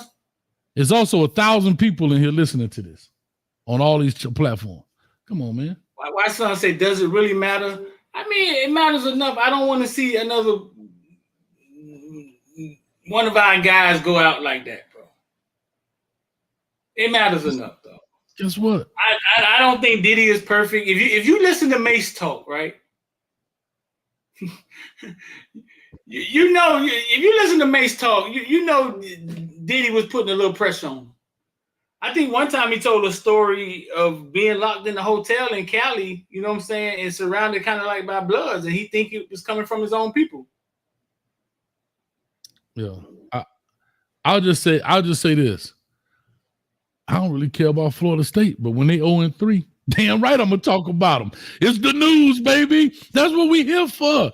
We here to have fun, entertain, hear people's point of view, and talk about it. All right, and that's just what it is, man. Much love to you, White Son. All right, White Son still ain't gave us nothing to talk about, man. White Son. Yeah. White Son. Be a villain or be a teammate. Come be a teammate. They talk about a lot of stuff in that, White Son. They talk about a lot of stuff in the crib, bro. They do. Yeah, man. Talk about whatever you want. Yeah, that's football. Today's agenda. That's a that you know I was playing that before too. You gotta be that boy say if they get shady, we get shady. Dress up like ladies.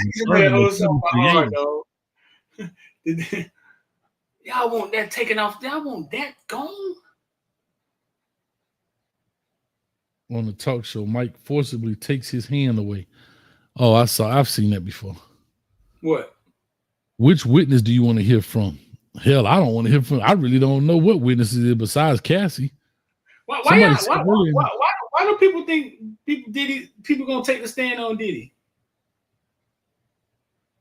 Bruh, them numbers start coming down the pipe. Because, dog, like you say, in a RICO charge, it ain't just you. Everybody catching these charges. So when them numbers start running down, and they be like, hey, boy, you got 40. Unless you I tell me this, remember- you got 30, 50, 60. I remember my friend girl, it was Filthy Rich, and the feds came and got her husband, and she said it was heartbreaking, dog. Respect to his. She said it was heartbreaking to see people take the stands against her husband that they let borrow money, that owed them money, that they saved, house they saved. Yeah. No, this world could be unforgiving, though. It really can. But Street, let me ask you this. Let me ask you a legit question. People can say that we down for it. And I understand it. I get it. They really want Coach Hayes. They got to go through D Streeter. Me and you the same age. What, 47? Yeah. Street. You're facing 40 years. You'll be 87 years old. Eligible for parole. Let's say, for example, fair time, roughly 80% or whatever. So you'll be, let's just say 80 by the time you get out. Never see your kids. I mean, you will, but not in that capacity. Your lady gone. All your stuff is gone. Or we give you 5 years if you cooperate. 10 years if you cooperate, you'll be 57. 80% of 10 and 8 years, you'll be 56 years old. Or you tell on me. What we did? We did whatever we did. Whatever we did to get that kind of time. What I'm asking you is, at some point, and this is what I think they play on and prey on, is the first law of nature is self-preservation. As bad as it sucks, and as bad as you don't want to do it, that's my question, because here's what I'm asking you. Your kids are in harm's way. I'm in harm's way. Who do you save? The kids. So you save me by taking the time, but your kids going to suffer. It's the same concept, a little different, not death, life and death, but it's the same thing. I think if we did something, if I looked you in your eye and we did something and they come get me first, I'm gone. I got to live with that. Yeah. I mean, that's kind of how I don't know, bro. I gotta live with that. Like, I think the worst thing in life, the most defining thing is when you look in the mirror. Agreed. That's it. Like, that's the only thing that matters. Who do you see when you look in the mirror? What other people see don't matter. Who do you see when you look in the mirror is the most defining thing, bro. And I think, I told you, I've seen it, dog. I've seen it. I've seen dudes. You know what it looked like on this side of the jail cell. Yeah, I've seen dudes come to jail. I told you a story about the two brothers. It was on First 48. Somebody got shot in the city with a shotgun. First brother came to jail, the little brother. I don't know nothing about no crime. I had him in my cell. Won't hurt an ant. Young. You could tell he won't hurt an ant. You know what I'm saying? Like, he's just young, and they finally caught up with the big brother, right? Pull him in on the First 48, like maybe a year later. He sit down in the chair and they running down everything they got, and he look at the officer and say, I don't know nothing about no crime. They book him. Mm-hmm. And I guess it can go down like that with brothers, you know what I'm saying? Mm-hmm. But now it seems like it's cool to tell on each other. Yeah, but I guess what I'm saying is, sitting here comfortably, I think that's it. But here's a perfect thing. Now they know how to get you. Now we finna lock your mama up because we got her on surveillance taking that package that you took too. We're gonna get her in the RICO too. See, they start hitting those soft spots because now not only you going, remember that time you gave your mama that car and we know what's in that box, and we knew that was some coke, but she now part of the RICO conspiracy, she finna get 15, and your mom already 70. Like You think? I'm just talking about this kind of big charge. I ain't talking about that. I'm talking about this RICO type cases. Do you think Diddy, his mama, his family have lived enough and seen enough to say they just lived enough and seen enough? I mean, they've had money, they've did whatever they wanted to do for the last 30 years, right? Okay.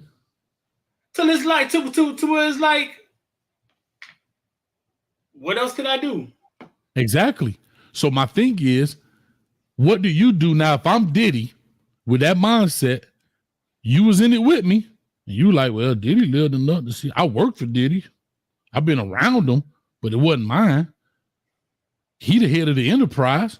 So do you now say, wait a minute, Mama Footballville locked up, I'm locked up. They finna come get my lady, she locked up. I mean, I'm just talking about how they keep. I get it, man. But like I said, I think you. A lot of time people commit suicide because you got to live with you. Mm-hmm. You can say it's surviving. You can say whatever. When you look in the mirror, what do you see? No, I get it. You know damn well you sat right here and this man gave you $100 tips for the last 10 years. You know what I'm saying? When you look in the mirror, what do you see? I think that's the most defining point in life. And then what? And then, so to my point is, okay, you ain't gonna turn on Diddy, cool. But like you say, now I'm finna get your mama, I'm finna get your sister, and I'm finna get all these people that you about my mama. Yeah, so you gonna get my mama. No, I'm being serious. Like, because so it's you saying they gonna go get my mama, but all they want is Diddy. All they want is Diddy. But we finna get your mama because you drove her car and she was in it with you that day, and she did that, and she finna get the reach. Your old girl, 70 years old, because that's how that worked. They just start grabbing people. Now your mama on trial, she's 70, and I'm just talking about how they try, because I need you to get to him. So if I can't break you, you that strong with him, now I'm gonna break what hurt you around you. That's what they saying out their mouth. No, your girl like this. I don't think Diddy want my little girl to go to jail. Hey, I think even Diddy a cop on that. Hey, nah, Diddy gotta go. I don't think he wants my little girl to go to jail. That's what I'm just saying. I'm just saying. I think the most telling thing is what you see in the mirror. That's all. No, I agree with your point. Excuses for whatever you want to make excuses for, but when you look in the mirror, what you see? No, I agree with that. I just know that, again, the government, I can't say they don't go out there and kill people, I'm not saying that, but they have ways of twisting your arm to make you say ouch, to make you say, okay, me and Street got into this together. We did a crime together. Cool. But really, Street, you the big fish. And now I go to your mama house because it's guns in there with no serial number. Guess what? Now Mama Hayes, she locked up. We freezing all her assets. Like that's how that instead of using I've seen some cold-blooded killers stay in prison, stay in jail long enough and turn. They want to get out, man. Street, I've been in here. I ain't seen my kids. They was 1 year old now. They 10 years old now. And they just start doing whatever they gotta do to get out. Yeah. Mm-hmm. I've seen it before. Yeah. But dog, imagine what I'm telling you. Your age right now, Street, you a dude get up, go out, film it. You know, of course you wouldn't do that if you was in the enterprise, probably. But what I'm saying, now, you know what it is? Now you sitting there like this for 40 years. Think about what I'm about to tell you. It'd be 2064 when you get out. 2000. Listen, them numbers make, bro, when a dude say, hey, bro, you know your release date to be 2064. Bro, that sound like some George Jetson type shit. Like think about that. Some George Jetson number 2000. We talking about 2024, man, 2025, almost here. Bruh, you sent to jail tomorrow. Man, it's only September. Juan Manuel say, I'm still don't understand why Epstein and P. Diddy are incomparable based on charges. Bro, listen, a charge is a charge. You don't see people get charged with stuff and 30 of them get dropped. What I'm saying is, there's a documentary, right, on the heinous shit Epstein was doing. I've never seen anything like it, to be honest with you. If y'all ain't never go watch the documentary, if it's still on Netflix, go watch it.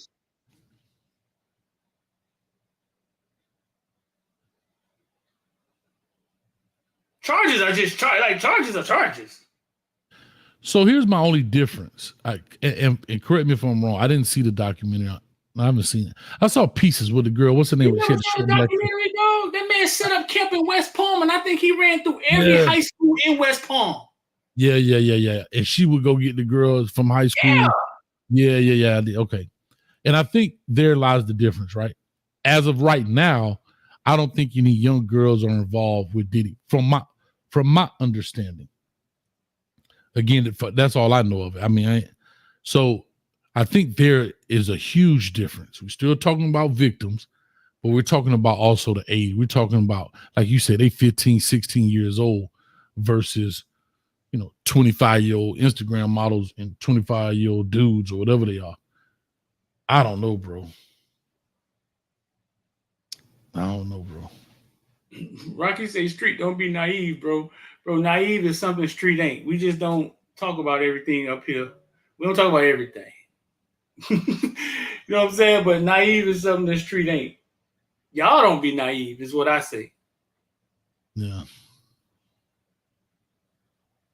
Tyreek Hill is a real victim. This is what I don't understand. Like, your mama, Hayes, if you saw somebody assault your mom, right? It's going down right. It's going no understanding. It's going down right there. If somebody's seen somebody, even if she wrong, it's going. If somebody sees somebody do something to their child, right? Mm-hmm. It's going down right there. For sure. Police getting called right there, or it's going down right there. Somebody getting handed up. It going down. There's no understanding. These charges that be getting brought up on people, that people be waiting 10 years and 5 years and 15 years, bro. Because you know in situations to where if they saw it, they don't care who it is, it's going down. Did he touch somebody's child? You're not finna wait 15 years. Whether you win or not, you're going to the police right then. Whether they believe you or not. Or you going to that trunk. Yeah, right then. Whether you believe it, but whether people going to believe you or not, you're going to the police right then. No understanding. Or you're going to do something about it right then. Did bodyguards going to take you out of there? Yeah, I don't know. I'm not understand. Again, I'm having a hard time. These other things that happen to people, and they be like, 10 years later, there are certain situations where women are braver. To no extent. They have zero understanding. Say it again, bro, because they are brave. They have zero understanding when it comes to defending their kids, certain things. You know what I'm saying? Right. But then some situations, it's like, I didn't know how to do it. I didn't know how. It was hard. It took 10 years, 15, 20.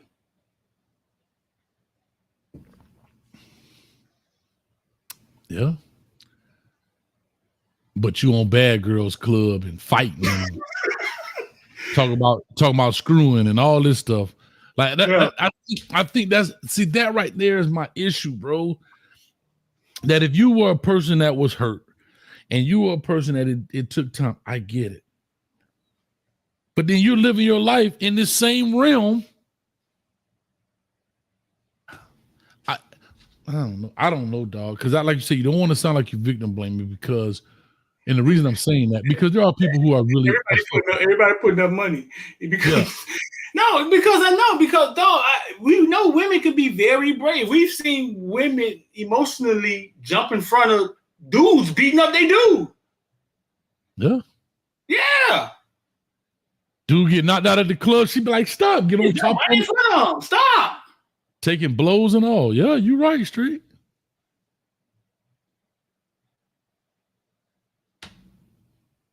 They don't know how to report a Diddy party. Too much. It's too much. Oh my God. This dude. It's too much. It's too much. It's too much.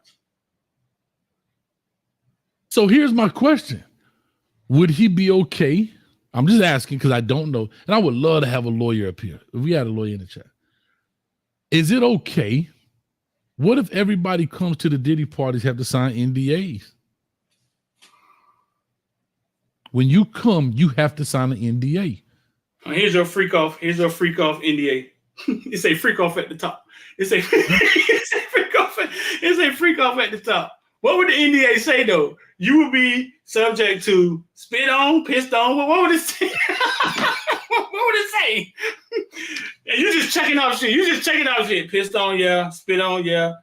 Shit. Okay, shit on, yeah. Can I ask you? I hate to say this, and I'm not trying to be funny, but I guess I am at the same time. When we do other things, those contracts become legally binding. Did you sign the terms and agreement? Yes, I did. Did you read them? No, I didn't. But you signed it? Yes, I did. Well, you legally bound to it. If you want to go in that Diddy party so bad and you see golden shower, the hell is that? Oh, golden shower, aka urination to the face. Well, all right. I want people to understand. They say not for crimes. Let's imagine the Diddy party. Y'all in Atlanta. Y'all in Atlanta. Peace. Saturday sports. Sit down. 5 minutes in the quarter. P. Diddy. Damn it. Dog, Hayes. Mm-hmm. I don't know. It's Freaknik in Atlanta or something. And Diddy's having a party. They there. How long do those people stand in line to get in Diddy party? Hours. It's December. It's cold. How long is that line? And what would those people do to get in that party? No, listen. I'm not gonna let people forget these things, dog. I keep talking about the Super Bowl. He rented out King of Diamonds. He bought it out and was selling tickets $50 at the door for King of Diamonds during the Super Bowl. And people was $50. You standing in line that's around the corner. You can't even see the door. Trying to get change for $100 because you got $50 for 3 hours to get in a Diddy party.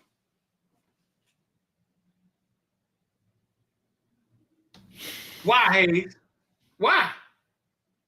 Because I want to see what's going on in there. I want to be a part of it, Coach.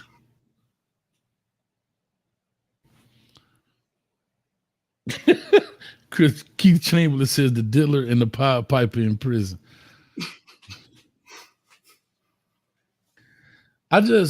Rich say, shout out to Rich. Rich said they be naked. You right, Rich. No clothes on. It's December. You in Atlanta freezing. How long? Yeah. But I left early.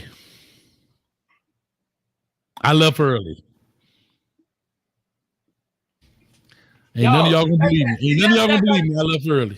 That's how my mind worked, dog. I'm not gonna let I had to do an interview for Luke documentary coming out, right?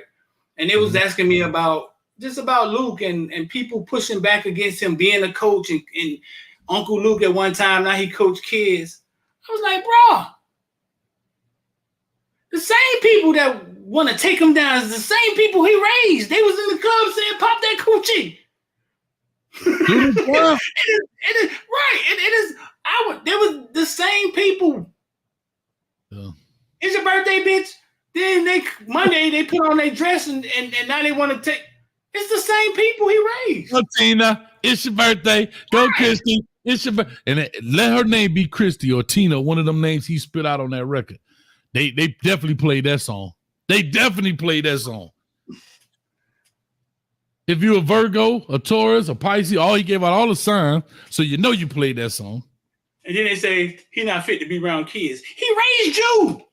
What are you talking about? Yeah. And I'll say this too about Luke. I think people outside, and I know I'm gonna make a real bold statement here, but I don't think people outside of South Florida understands that he's two different people. I think we understand that. We'll see Luke walking around. We'll see a trick that. So celebrity, when I say that, meaning celebrity is not a big thing to us, to our kids. Like we're talking about this football celebrity. It wasn't nothing back in the day to see Trick walking up and down Pembroke Lakes Mall. Nothing. JT Money and them used to freestyle in front of the doggone flea market. Rick Ross used to be out there. DJ Khaled was on the street team handing out tapes. Right. It's nothing to see these players. It was nothing to see Luke. It was nothing to see him at the Pac Jam back in the day or whatever the case may be at the John Walsh. Right? You ain't starstruck. It's nothing to do that. And I think we and our kids can separate the two. Coach Luke Skywalker. Right? I think there's and Luke ain't. I've seen Luke so many places, and I ain't never seen Luke walk around with 30 naked chicks everywhere he go. Like just a regular dude. That was his job. That's what he did. Luke Skywalker was his business. Skywalker Records was the business. You understand what I'm saying? It's like every football player ain't tackling everybody in the supermarket. No, dog, it's the weirdest thing, dog. Like, because we became real close, right? When you talk to him about it, because if anybody could get brought up on charges, right? Or if anybody is you know what I'm saying? Is an easy target, it's him, right? But he talks about it almost as if it was an act. It was an act within the show. Just like people have dancers, he had people that were freakier. But it almost was like street, like, but I didn't indulge. Like literally, I knew I had to separate myself from the act that y'all saw. You know what I'm saying? Right. Yeah, but the act everybody relates to. He say, bro, listen, one thing about sex. When the doors close, people become different. Like nobody wants you to know they're looking street, but best believe they looking. Of course. And I think the thing is, like I said, when I think about Luke and when he started, I'll be very honest. When I first heard Luke was into coaching, and he was coaching in Little League, and I was at New Orleans at the time when I heard this. He was at Liberty City Warriors, and I always knew he was there, but coaching, I didn't realize how serious he took it. I'll be very honest. And matter of fact, we were here in Orlando, and we were at the coaching convention, and we were talking ball. He was at Central at the time, or maybe it was Northwestern. I think he was at Northwestern at the time. A shout out to him and Chris Perkins, I think, was together. And we were standing, all of us were standing in the lobby area, and we were talking ball, just talking football. And I hear him say stuff, and I'm like, this mother lover serious about this. I had to be honest. Yeah. But here's the funny thing. All of the Miami coaches, just he a regular dude. But now, when you had the coach from Wisconsin that's down in Orlando for the coaching convention, Luke, can I get a picture? Can I get a picture? What I'm saying, no. But to us, we were all, Snipes was there. I remember Snipes was there. Roland Smith was there. All of us was sitting in this lobby area. You know, they have all these breakout rooms, kind of like a Diddy party. And oh, Lord. You like what I did there? And we were just out there talking, having a good time, having fun. I don't know if they remember. I don't know. And when I heard him talking ball, I said, this mother's serious. Yeah. No, he is. Yeah, matter of fact, that's not true. I was at Jackson. I just got to Jackson because I think him and Perk was at. And I end up seeing Luke. We was at a club, which is down the street. It was called Tavern on the Lake, a Lake on the Tavern, or something like that. And we were sitting down, we was talking for a quick second. But yeah. And then I had a newfound respect. Then I had a chance to coach against him at Flanagan when he was at Norland. So The man has a real passion for football. he does. But I have to be very honest. When I first encountered it, I was like, you know what I'm saying? But then when I heard, I was like, that's why I always said it. Got the dude talk football. I would love to sit down and talk X and O's with him one day. I would love to do it just to learn something. Maybe he learned something from me. I learned something from him. I don't know. We've never talked X and O, but just to talk football, I would love to do it. But I say all that to say, people outside of South Florida kind of get enamored with the celebrity, and they don't realize one person can be two different things. He sometimes he would just send me stuff, right? Like just interviews, right? From people outside of South Florida. Chuck D, the Isley brothers. And I think he sent them to me for me to see how people respect him.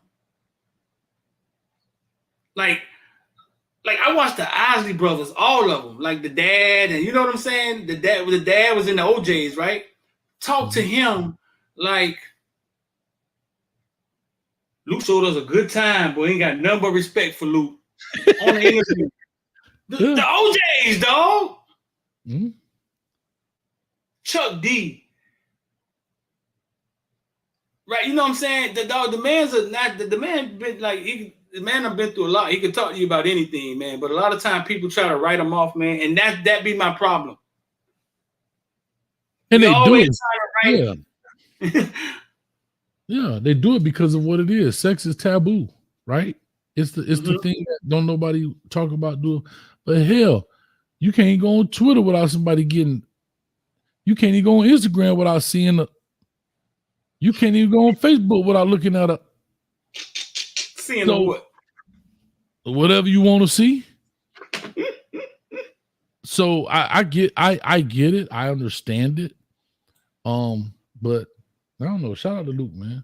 And then especially his political side of it, right? A lot of people didn't take that serious because he always had this stigma of Uncle Luke, right?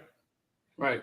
Uncle Luke, the don't stop, get it, versus a guy. And he always doing the Twitter spaces about politics and so forth and so on. And he's serious about that too. Yeah. He tried, the gentrification and all of that stuff that's happening in the city. He tried to tell us. He did. Mm-hmm. He did. He tried. He tried to tell us. He sat out with Kamala last year. And when Kamala decided she was going to run for president, I called him. I said, dog, does she have a chance to win? He said, Street, she's the smartest person I ever met.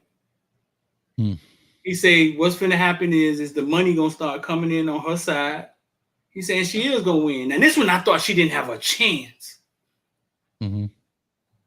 He said it, though. He said the money going to start coming in on her side because the people put the money into whoever they think will win so that person could do favors for them. It's politics. Politics, yeah. Lobbyists, yeah. And now you see Travis Kelce girlfriend giving money. You would have never thought that, right? You would have never thought she would endorse. Come on. But he said she's the smartest person he ever met. He said she's like a wealth of knowledge. She remembers everything. But you get people saying that she's dumb. She's not. But like it goes back to coaching. Like it's so easy to call us dumb. Mm-hmm. It's easy. It's easy. Mm-hmm. Never intelligent. Never intelligent. And never no genius. There's never been a black genius coach. Never. And I tell people this all the time. All the time. The worst thing, the most backhanded comment you could ever get. He speaks so well. She speaks so well. Bro, and I know I've said it before in the show, but that irks me like beyond my core because it's a backhanded compliment. So when people go up there and speak, yeah, dog, but we're going to win the president election, dog. Like we speak English. Yeah. Catfish talking about she ain't winning shit. Catfish done got triggered in the comment section. Hey, Catfish, we is not finna argue about no damn that crazy politic, Bloods and Crips, whatever the fuck y'all got going on. I'm telling you what he said. When I thought she didn't have a chance, he said, Street, she gonna win. And he explained to me why. And goddamn it, that was 2 weeks ago. And it's starting to look like after that debate, you know what I'm saying? And she makes him look old. Trump made Biden look old and uncool. She makes him look old and uncool. And I think the presidency is a popularity contest. So I'm just telling you what Luke said, dog. I'm not finna sit up and have a politic argument with you, but I'm just saying it is. Bloods and Crips like whatever y'all got going on in politics, bro. I don't know what I'm saying. Politics is such the most like just powder keg of it. Like people be ready to die over this, over something that really neither candidate can give anybody 100% of what they're asking. It's impossible. You talking about Uncle Luke just got the cat and think he's sprung. Uncle Luke, who had naked dancer, who had 100 women in pop that coochie video, and his is sprung on. Take that back, beloved. Take that back. Got what? Whose cat? Talking about Kamala, and he sprung now. Uncle Luke, who had 1,000 women in his pool. You know what I'm saying? Come on, now. No, but I look at it, politics. No one candidate can get. It's just like you say. I look at it just like sports. It's the Dolphins versus the doggone New England Patriots. My team, I don't care, right, wrong, or indifferent. My team don't win. Right, wrong, or indifferent. It's about teams. Yeah, I can't change your mind. Why even have an argument if I can't change your mind? Like, it's crazy. Right. When there's nothing I'm going to say to change your mind, nothing you're going to say to change my mind unless you go in there with an open mind. And here's what I tell people. And now this I know 100% for sure. No one candidate can cover 100% of your topics that you care about on either side of the aisle. It's impossible. Because you're talking about 350 million people, and you're going to tell me this one person can really care about everything that you like, everything that I like, everything that Streeter like, everything that these. No. And it's about money. Who's going to spend the most cash? It's a popularity deal. It is what it is. And we still, if y'all never seen Yellow, oh my God, what's his name, bro? He talking about politics in the voting process. Yellow Pain. Yellow Pain has a song, and he's talking about it.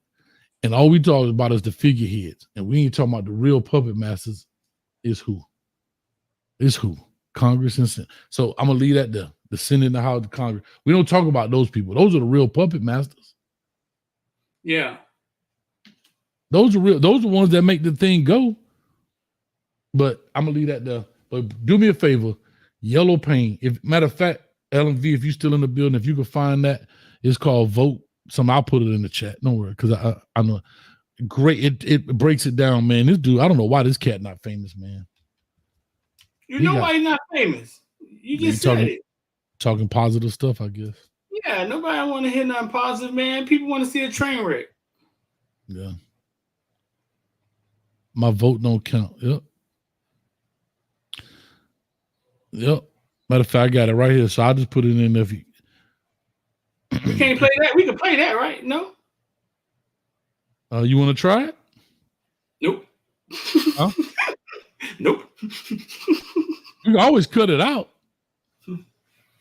Now let them go listen on their own time. And you got to see how? Yeah, I'll put it in the chat. There you go, y'all. You want to go see it? You want to see it? Here you go. Right there. Yeah, I don't see how. I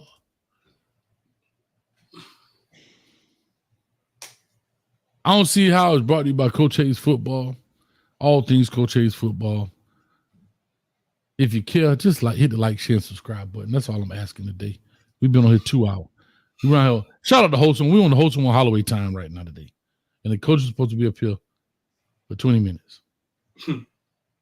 I don't see how, but I do see how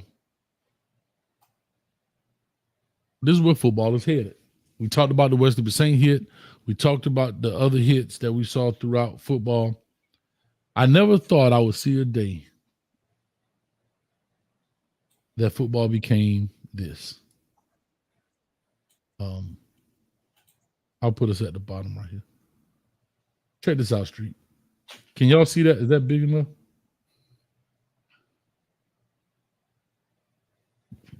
Damn, it's so small I can't see the button. All right, here we go.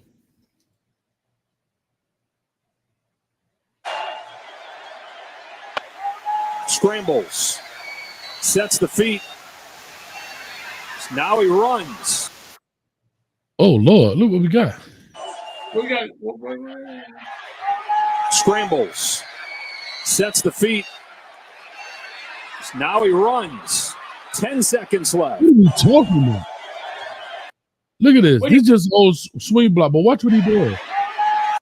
He Scrambles. Sets the feet. What are you making sure he okay? Now he runs. He just gave him the thumbs up like, yeah, you all right, buddy? And he's doing it being sarcastic. But look at how he has to block this dude. I don't think he's being sarcastic. No, yeah, 10 seconds left. He was being sarcastic. With the thumbs up, he was being sarcastic. I think he was looking at his peer like, I mean, you good, we good, okay. Scrambles. Sets the feet. You see why he put his hands out? Like, hey, I just want to block you. I ain't trying to hurt you. No, I get it. But this is all bad, bro. Explain, what you mean? So technically, that's a blindside block. It is. Without the bad intentions. It's just a blindside block. What you saying? I'm saying that it's still a blindside block. Mm-hmm.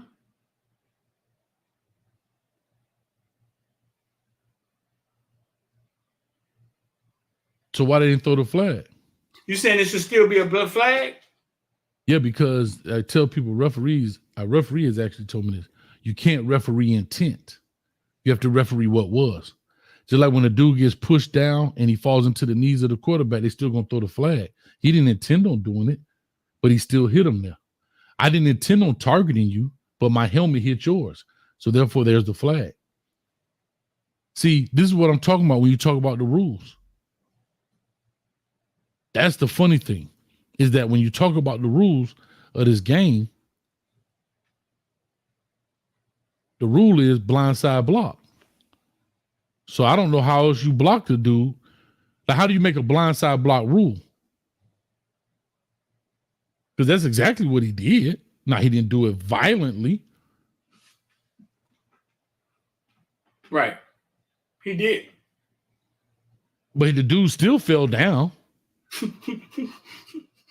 I'm just being honest. Am I right, Street? He still fell down. He looked so nice and gentle.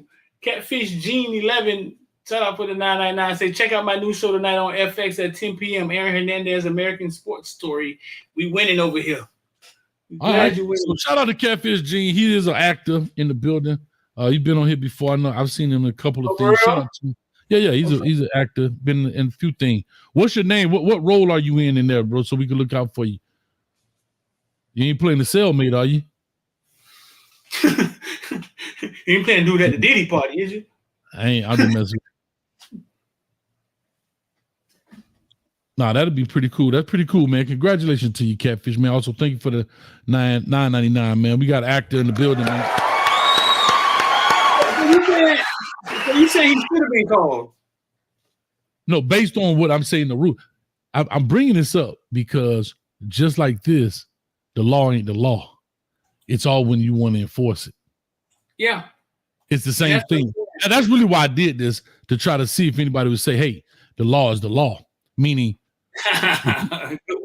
it's right. Block. It's how you interpret it. It's when you want to say name Bo Wallace. Bo Wallace. All right. Bo Wallace. All right, Bo Wallace. Shout out to Bo. Man, say Karen named Adabisi. Shout out to Adabisi, man. All right, Bo Wallace. We're going to definitely check it out. 10 o'clock tonight. That's in 30 minutes, y'all. Eastern Standard Time. So, Catfish, man, appreciate you, dog. Appreciate you. All right. Who the hell? Oh, that's a video. I thought it was a person. Street. I'm like, who got in here, dog? I thought it was a guest on here, dog. You messed me up, man. Hey, my own see how brought to you by IOD Squad Investor. Man, every day we're in the Discord trading, bro. If you want to come in there and watch us trade, 786-405-9499. We put out option plays. We put out stocks every morning, a watch list of stocks every morning. We ain't your financial advisors, but every day we doing the thing, man. IOD Squad Investor. 786-405-9499. Just text IOD or look in the description, the link down there somewhere. I don't see how y'all missed this. This is the NIU coach. This is the NIU coach, Coach Hammock, man, that beat Notre Dame. And he extended his hand to Notre Dame. Marcus Freeman after. Yeah. So I saw that you offered to help out Marcus Freeman after the game. Like, was that right after the game where you said, Coach, if there's anything we can do to help you guys for the rest of the season, if you want any of the stuff that we saw on tape that we took advantage of, you're happy to help him. That's it. I feel like that's an unusual thing for a coach to. He's taking me up on it, and we've talked. Yeah, he has taken me up on it, and we've talked on the phone a couple times and exchanged text messages. It was my first time meeting him. Obviously, I have a lot of respect for him as a head coach. I want him to do well, for obvious reasons. And, just because we competed don't mean we can't help each other or try. What's the obvious reasons? What's up, my brother?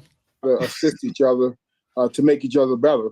Sometimes when you become a head coach, you don't have many people you can really rely upon because nobody's going through what you're going through. And I understand. I don't understand what he's going through, but I have an idea of some of the things he's going through. And if I can help him and help him achieve the type of things he want to achieve, that's what it's about. Paying it forward. They're never going to play us again, so we will never be a common opponent. And I want to see him win. He said they're never gonna play us again. Hayes.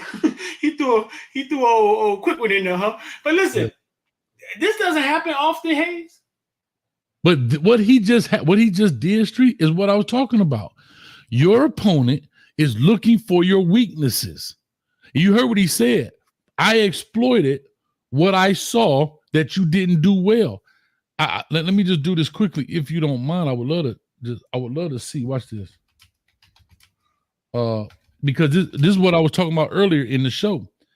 Notre Dame, prior to playing NIU, played Texas A&M first, beat them 23-13. Right? 23-13. They looked at that tape and said, and maybe looked at some previous tape before, and said, even though you may have beat Texas A&M, this is where I thought you were weak. Let me see if I can exploit that.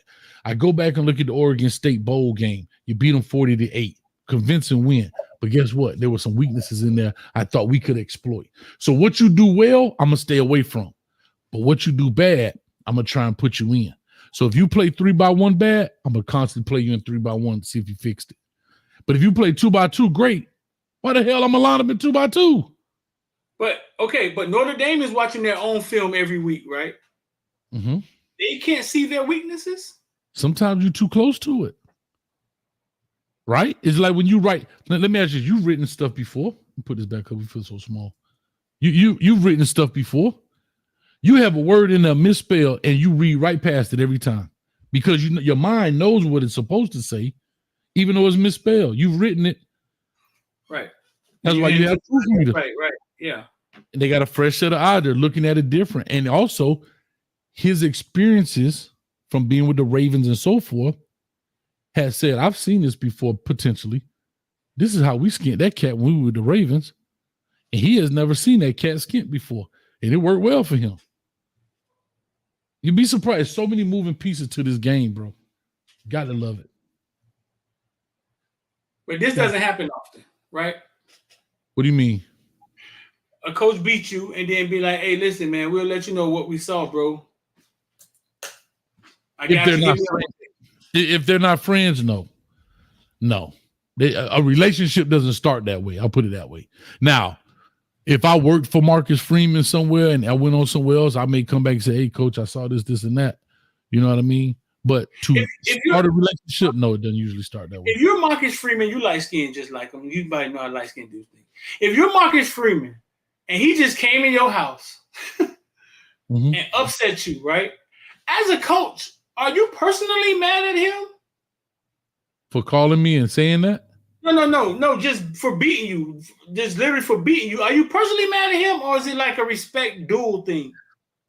No, I don't have no beat. I mean, I'm mad. Don't get me wrong. And I do want to go wreck his face because we lost. No, I'm not. No, I'm just saying, no, I'm not personally mad at him.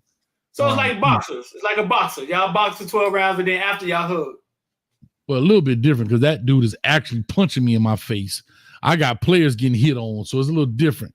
But at the end of the day, yes, I guess it's sportsmanship.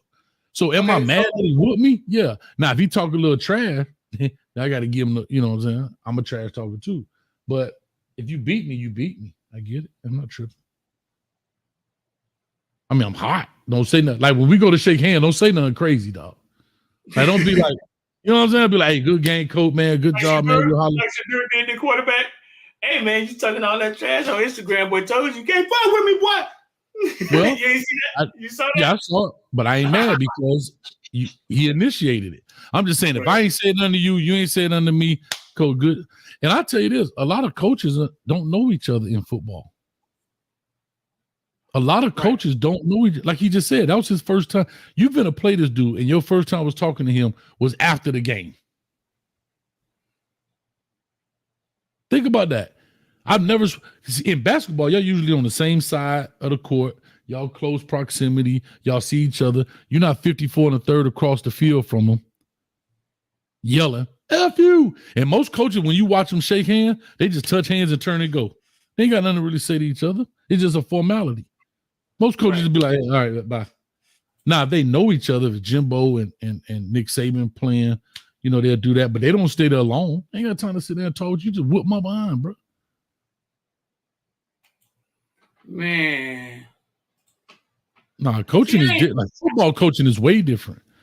Like, I'll tell you a quick story. The coach that was at Evans High School, I thought was the head coach for 3 years, and he was the defensive coordinator. He was the dude I talked to on the phone about trading film. He was the dude I shook hands first with when they ran across the field. And I found out one day talking, I called him by his name, which I thought it was his name. It was the head coach name. He like, "That's not my name." I said, "What's your name?" I said, "Oh, damn, I thought you was the head. I thought your name was this." Because that was who the face of the program was, but he was not the head coach. I've been trading all day, man. Stressful day and trading, man. But I ain't get to see all the Diddy memes and stuff, man. But god damn, dog.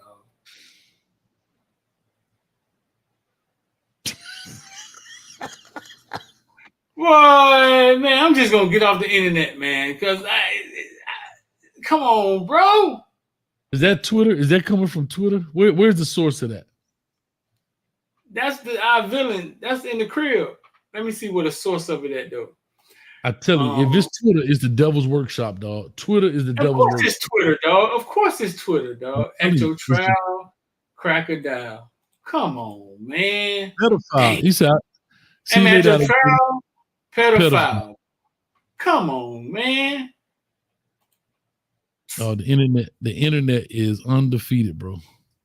And it's so anonymous. We'll never know who. Like, how many people that made that meme, that made a meme possible when it comes to stuff like that? Not like, you know, act, but that's crazy. That's crazy. That's dirt work right there, bro.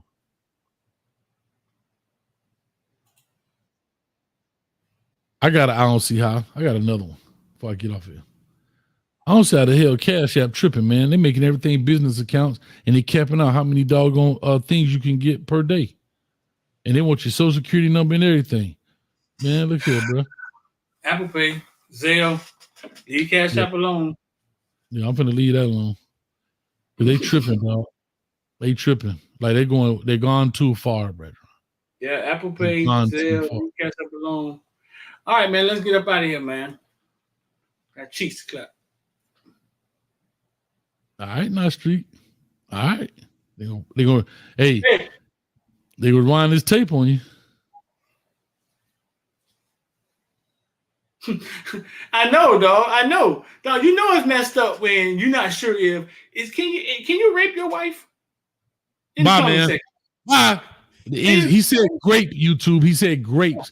Would you give your wife some grapes? That's no, street. I ain't doing it. Nope. But that's when you know it's jacked up, dog. Nope. I ain't doing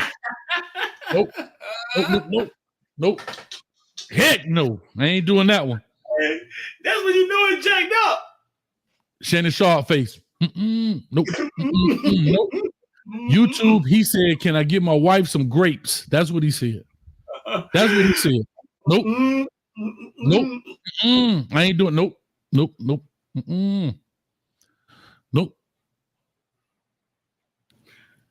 Lester Brown said, why should these leave cash rap alone? Because it's been infiltrated. it's been infiltrated. Cash App a little dangerous, man. I had somebody take $900 out my Cash App one time, bro. Take it.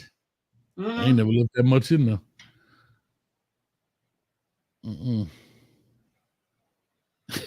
She say, hey, Rosa Day say, yeah, go on to cut the stream, coach. I ain't. No.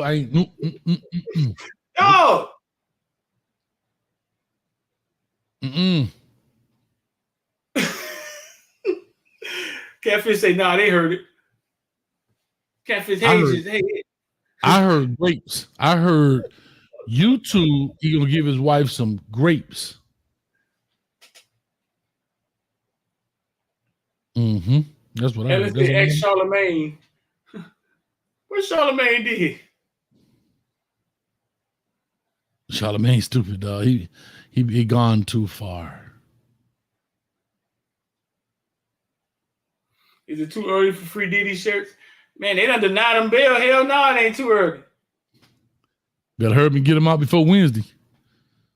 I don't think he gonna see the light of day for a long time, bro. First of all, if they gonna deny it, he gonna be on trial for 2 years. As big as this is, and the amount of money Diddy has, he can ask for extensions. They gonna ask for extensions. It's just gonna get pushed around so long. Like, bro, think about it. Young Thug been on trial since January of 23. It is September of 24, dog. You got people who had kids in January. Their kids are walking and eating doggone SpaghettiOs, bro. We got 1,200 people in here, man. Y'all make sure y'all hit the like button. It's free. If you don't hit the like button right now, you just a hater, because it's free to hit the like button. It's free to subscribe. Those are the free stuff. You see that talking about, man, every time I put a comment up there, they don't even, man, you a hater. If you don't hit the like button right now, you're a hater. It's free. If you don't find a subscribe button right now, subscribe. It's free. Yeah. They better not touch the music, though. Bad boys, come out and play. Wow. Just like do the Brown. They better not touch the music, dog. And is Reggie in the DJing in the locker room right now? I think Reggie in the DJing in the locker room, bro. It's all messed up right now. What we gonna do now? It's all fucked up now. Boy, that's coming. You know that soundbite coming. It's coming, Hayes. What we gonna do now? When Biggie died, after Biggie died on Victory, it's all fucked up now. What we gonna do now? Yeah. Can't wait. They came to dog. Y'all trying to tell me y'all won't be. That mean all Biggie catalog. Nah, you know what's different, I guess, because he's not necessarily all the main artist. But I think, you know, I know he's take that in every Biggie song. He say take that. In every Biggie song. What you mean? They better No, not. but what I'm saying is, I guess what I'm saying is they didn't do it. I don't believe they did it to R. Kelly. Think about it. If they take all the R. Kelly songs off, Celine Dion gonna be scarred. Like it's a lot of songs that people didn't know that R. Kelly wrote, and I don't think they touched those particular songs. But his songs that he performed and he, was the face of, or his particular albums, I think that's what they mess with. But I don't know, if he could 112, gone. Gone. Talking about Cupid? Cupid doesn't lie. Gonna give it a try. I said, take that. Cupid, gone. He said, take that in Cupid. I know he did. He danced around the mic. He did something. Y'all want 112 gone? I met a bad chick. She's like, whoa, walking down the street with my thing. I'm like, whoa, y'all want Black Rob gone? Rest in peace. He gone, but I get what you're saying. Yeah, gone. But the Black Rob that live on the deck, he's still here. Hold up. How about the 8-Ball and MJG Living Legends album? Oh, man. Hold up, man. Dun, dun, dun. Dun, dun, Matter of fact, I wonder if they went to a P. Diddy party from Orange Mound. The first time we ever saw Young Jeezy was boys in the hood and they're fine. Down in the house on the game. That was the first time we saw Young Jeezy. Y'all want that gone? Hold up. How about a Usher first song? How about, Outkast? All the players came from far and wide. P. Diddy had something. He directed the video. Did he? Yeah. He the one told Rico Wade to take his shirt off. He said, "You sexy, boy." My bad. Rest in peace, Rico Wade, though. We go no Rico Wade. No, but I'm saying, but no, seriously. And if you go watch The Art of Organized Noise, the documentary about the Dungeon family, really not Outkast, but the Dungeon family, and the Art of Organized Noise. Organized Noise. I've been trying to find it. I can't find it nowhere. They had it on but he told Rico Wade. Remember when Rico was talking at the table? He said, all the players. Yeah. He said, "Take your shirt off, you sexy boy." You like, all right, then. Boy, that means a whole lot, right?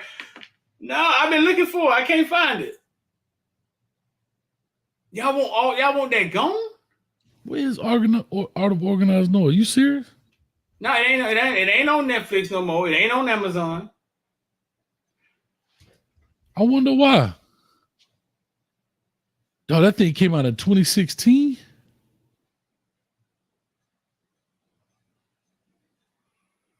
Oh, that's blasphemy. How that thing got a 7.1 out of 10 on IMDb? Haters.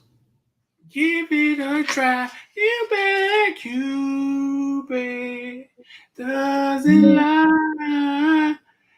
Y'all want Cupid gone?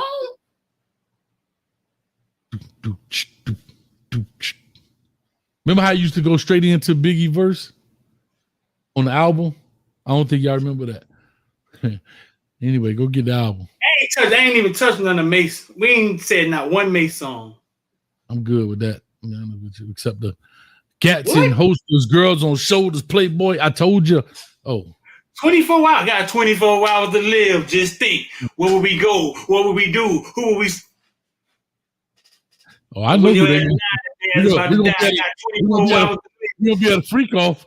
That's what we're going to do. If you got 24 hours to live, that's where you're going to go.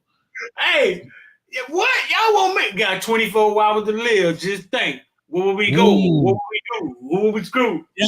What'd she say? Wonder what Chopper saw from making the band. How about Ines and Fred? Fred from the crib. Fire. Dylon saw more fire. More fire. He said, "Hey, that boy over there burning. More fire." That man gave us Making the Band, dog. Anybody watch that fool? What? Who didn't watch Making the Band? You see Hayes show his light skin every now and then. Anytime we stay on here longer than 2 hours, he start being light skinned on me. Bruh. So I had a baby mama that didn't see all the Fridays, dog. and I thought it was the most amazing thing. You did what now? You did what? She didn't see all the Fridays. Oh. Like, No, I but used to be seriously, like, like, how yeah, did you? How you missed a Friday? Like, where were you? Like, what? hold on, watch this. I got one for you. If I say, damn, Gina, where'd that come from? Martin. Okay, I dated a girl that I said, damn, Gina, why you call me Gina? My name not Gina. Oh no, you gotta throw her back. You know what I You got? gotta throw her back in the water, dog. Huh? You gotta throw her back.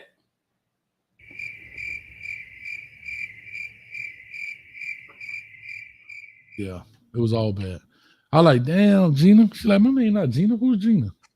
I like, Yeah, dog. I had my baby mama, dog. so disappointed. I was so disappointed. Didn't see all the Fridays, bro. And I was like, you with the family? What? I don't know, dog. I'm just saying. All the players came from far and wide, when afros and braids. The first time we ever seen Young Jeezy, dog. Puffy. Really? I guess you're right. Boys in the Hood. Boys in the Hood. When they put that little group together. That was the oh, that was the oh, he was in that what name of that group was called? Boys in the Hood. Wasn't it? It was called Boys in the Hood. Boys in the Hood, and we all on fire. Whatever. Damn, then the clock on, the clock rocking. Bring it back. I remember Jeezy verse on that song.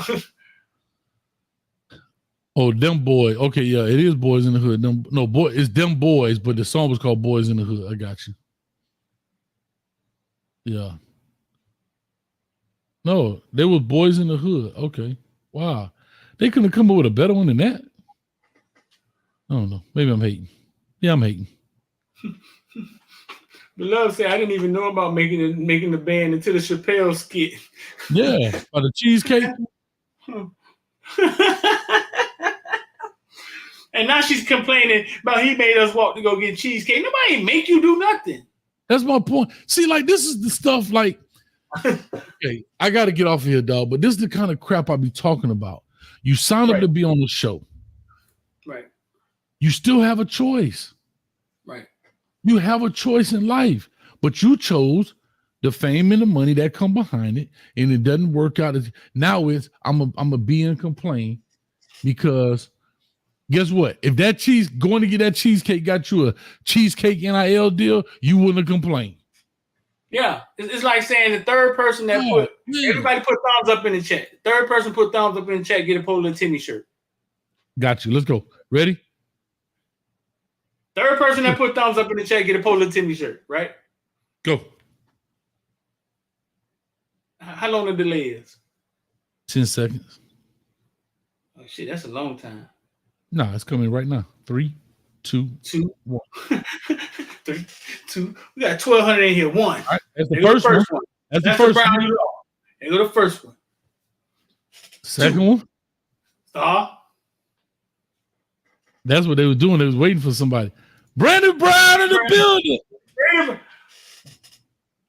And then Brady Brown take the stand 5 years from now and be like, he made me put thumbs up. He used to make me put thumbs up in the comment section. Hey, you can't sue me, Brandon Brown. So I didn't offer you to pull a Timmy shirt. That's what it is, He offered you to pull a little Timmy shirt. He offered you to pull a little Timmy shirt, not me. So don't sue me. They used to make us put thumbs up in the comment section, man. And I sprained my thumb. Look. That's what it is. What's That's up what with it this? is. Beloved Sandworm, he shot you one of them. What's up with this dude? Hey, this ain't no Diddy party. Get out of here with that. Ellen, one more of them, get him out of here. Get him out of here, Ellen. One more, Ellen V. One more of them, get him out of here. But that's what I'm saying. Like that's what I'm saying. Man, they used to coerce us with T-shirts and make us do things for pulling Timmy shirts. And now you sitting on stand like this. They wanted to pull a Timmy shirt. No, man, you made us do stuff. I be like, I didn't even have a polo. I got a Tupac shirt on talking about P. Diddy. How ironic is that? Bruh. Hold up, but look at the delay. Look how delayed it is. People still dropping thumbs up. And all of them, imagine 5 years from now, all of them take the stand on you. They used to coerce us with T-shirts at 7 o'clock every day. I solemnly swear to tell the truth, the whole truth, and nothing but the truth. So help poor little Timmy. Poor little Timmy was offered to me as a sacrificial lamb for putting the thumbs up. Would you believe they was using T-shirts to make people? And they had the nerve to say they was going to be dry fit, and they was 100% cotton. So when I watched it, it drew up. I'm sure it did. Bro, that's what's going on, bro. Imagine a chick that stood in line for 5 hours, did anything to get to the front, got in, take the stand, and be like, he made me. Bro. I let you skip the line and let me grab your butt. Okay, go ahead. Come on, girl. Let's go. We first. I'm not going to let y'all forget that y'all stood in line for Diddy parties. None of y'all. I ain't going to let y'all forget. I never stood in line for a Diddy party. I stood in line. I stood in line for a Puffy party, a Sean Combs. Not the diddler. I'm not going to let y'all forget. I am not going to let y'all forget that y'all stood in line for Diddy party and sometimes didn't get in, girl. We stood in line at 5 o'clock in the morning. We just went to see. They were trying to charge us. Hold on. Here go a better one. Here's a better one. Wait a minute. Stop. Hold up. I'm going to shut it down right here. Shut it down, dog. Shut it down. Shut it How down, many of y'all remember after, watch this. How many of y'all remember after they raided his homes, there was video, I think we even played it on this channel, on this show rather, of him collecting phones at the beach and they were going to get on a yacht. How many of y'all remember that? Y'all remember that? Him and Stevie J.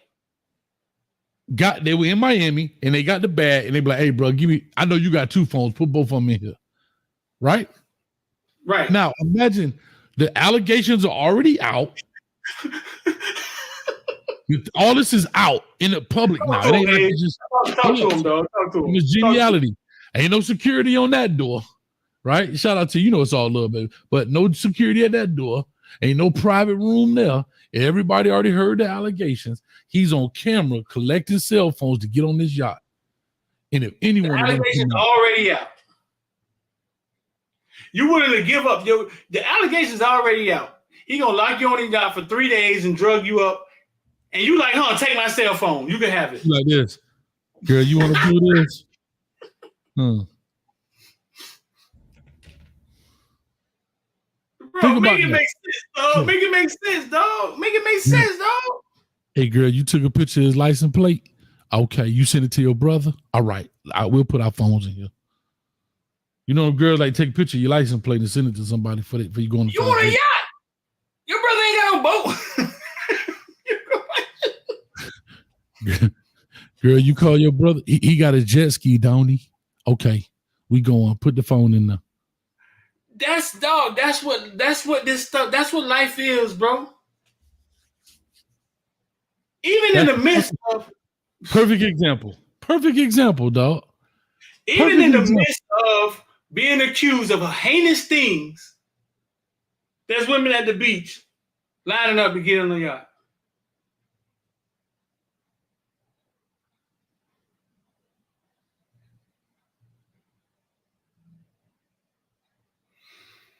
Richard say somebody shipped on the wrong side. What happened? I felt that he was body shit. He's still talking about us, how he can sue us for making him put a thumbs up. Because that's the type of stuff that they do. That's the type of stuff they do. He went in there with a tight shirt on in the ice cold room talking about I had to walk in there like this because I had to walk in like this because I was ashamed of myself. I don't, bro, listen, man. I know we make kind of fun of this. I don't know what Diddy has done or haven't done. Yeah. Yeah, I just don't like the same play getting played on people all the time. That's all, bro. I say this. I'm all for it. But I'm all for it if it's the same for everybody. Yeah, right? If it's equal for everybody. That's all I'm saying. That's all I've ever said about anything. Yeah.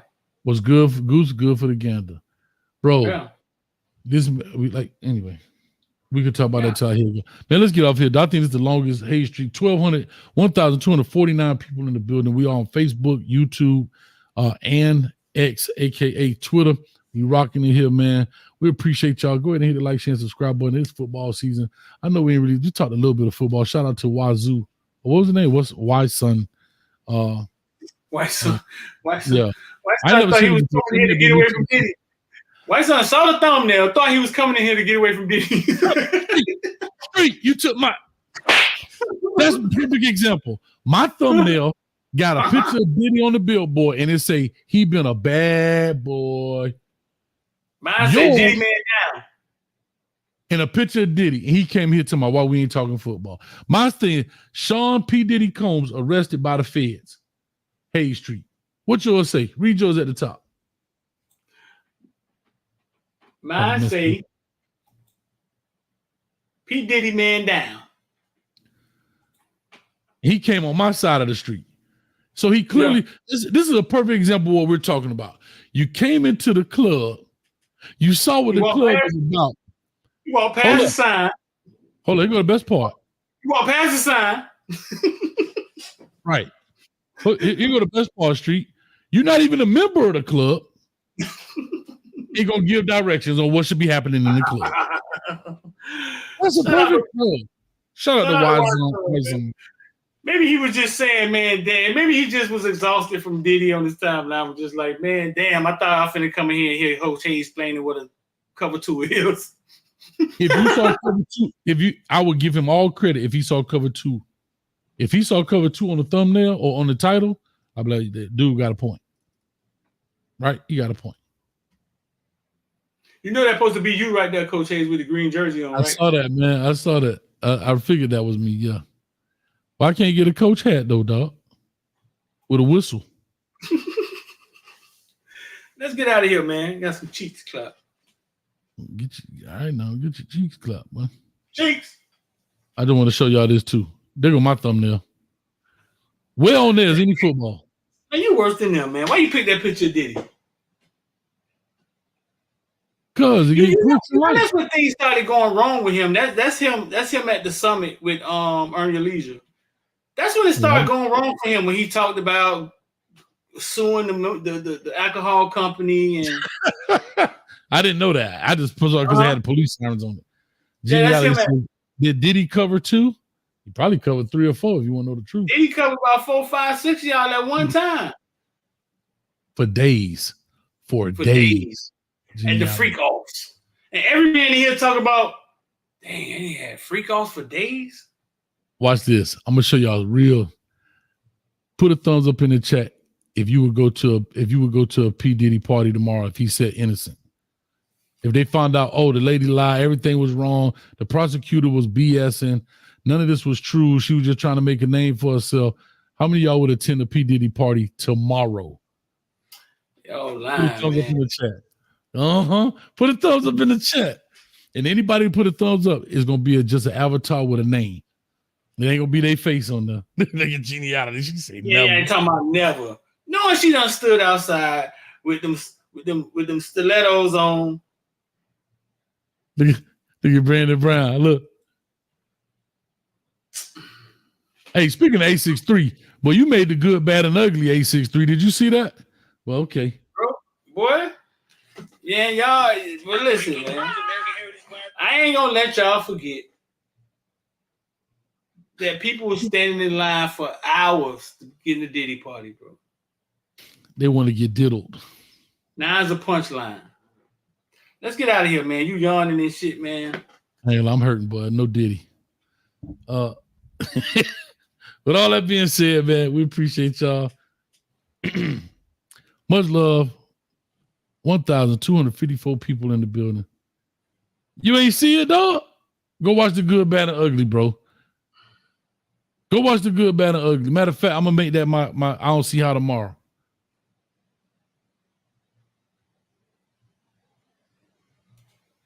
I'm gonna make that my I don't see how tomorrow. But anyway, we out here. Peace, love, and hair grease.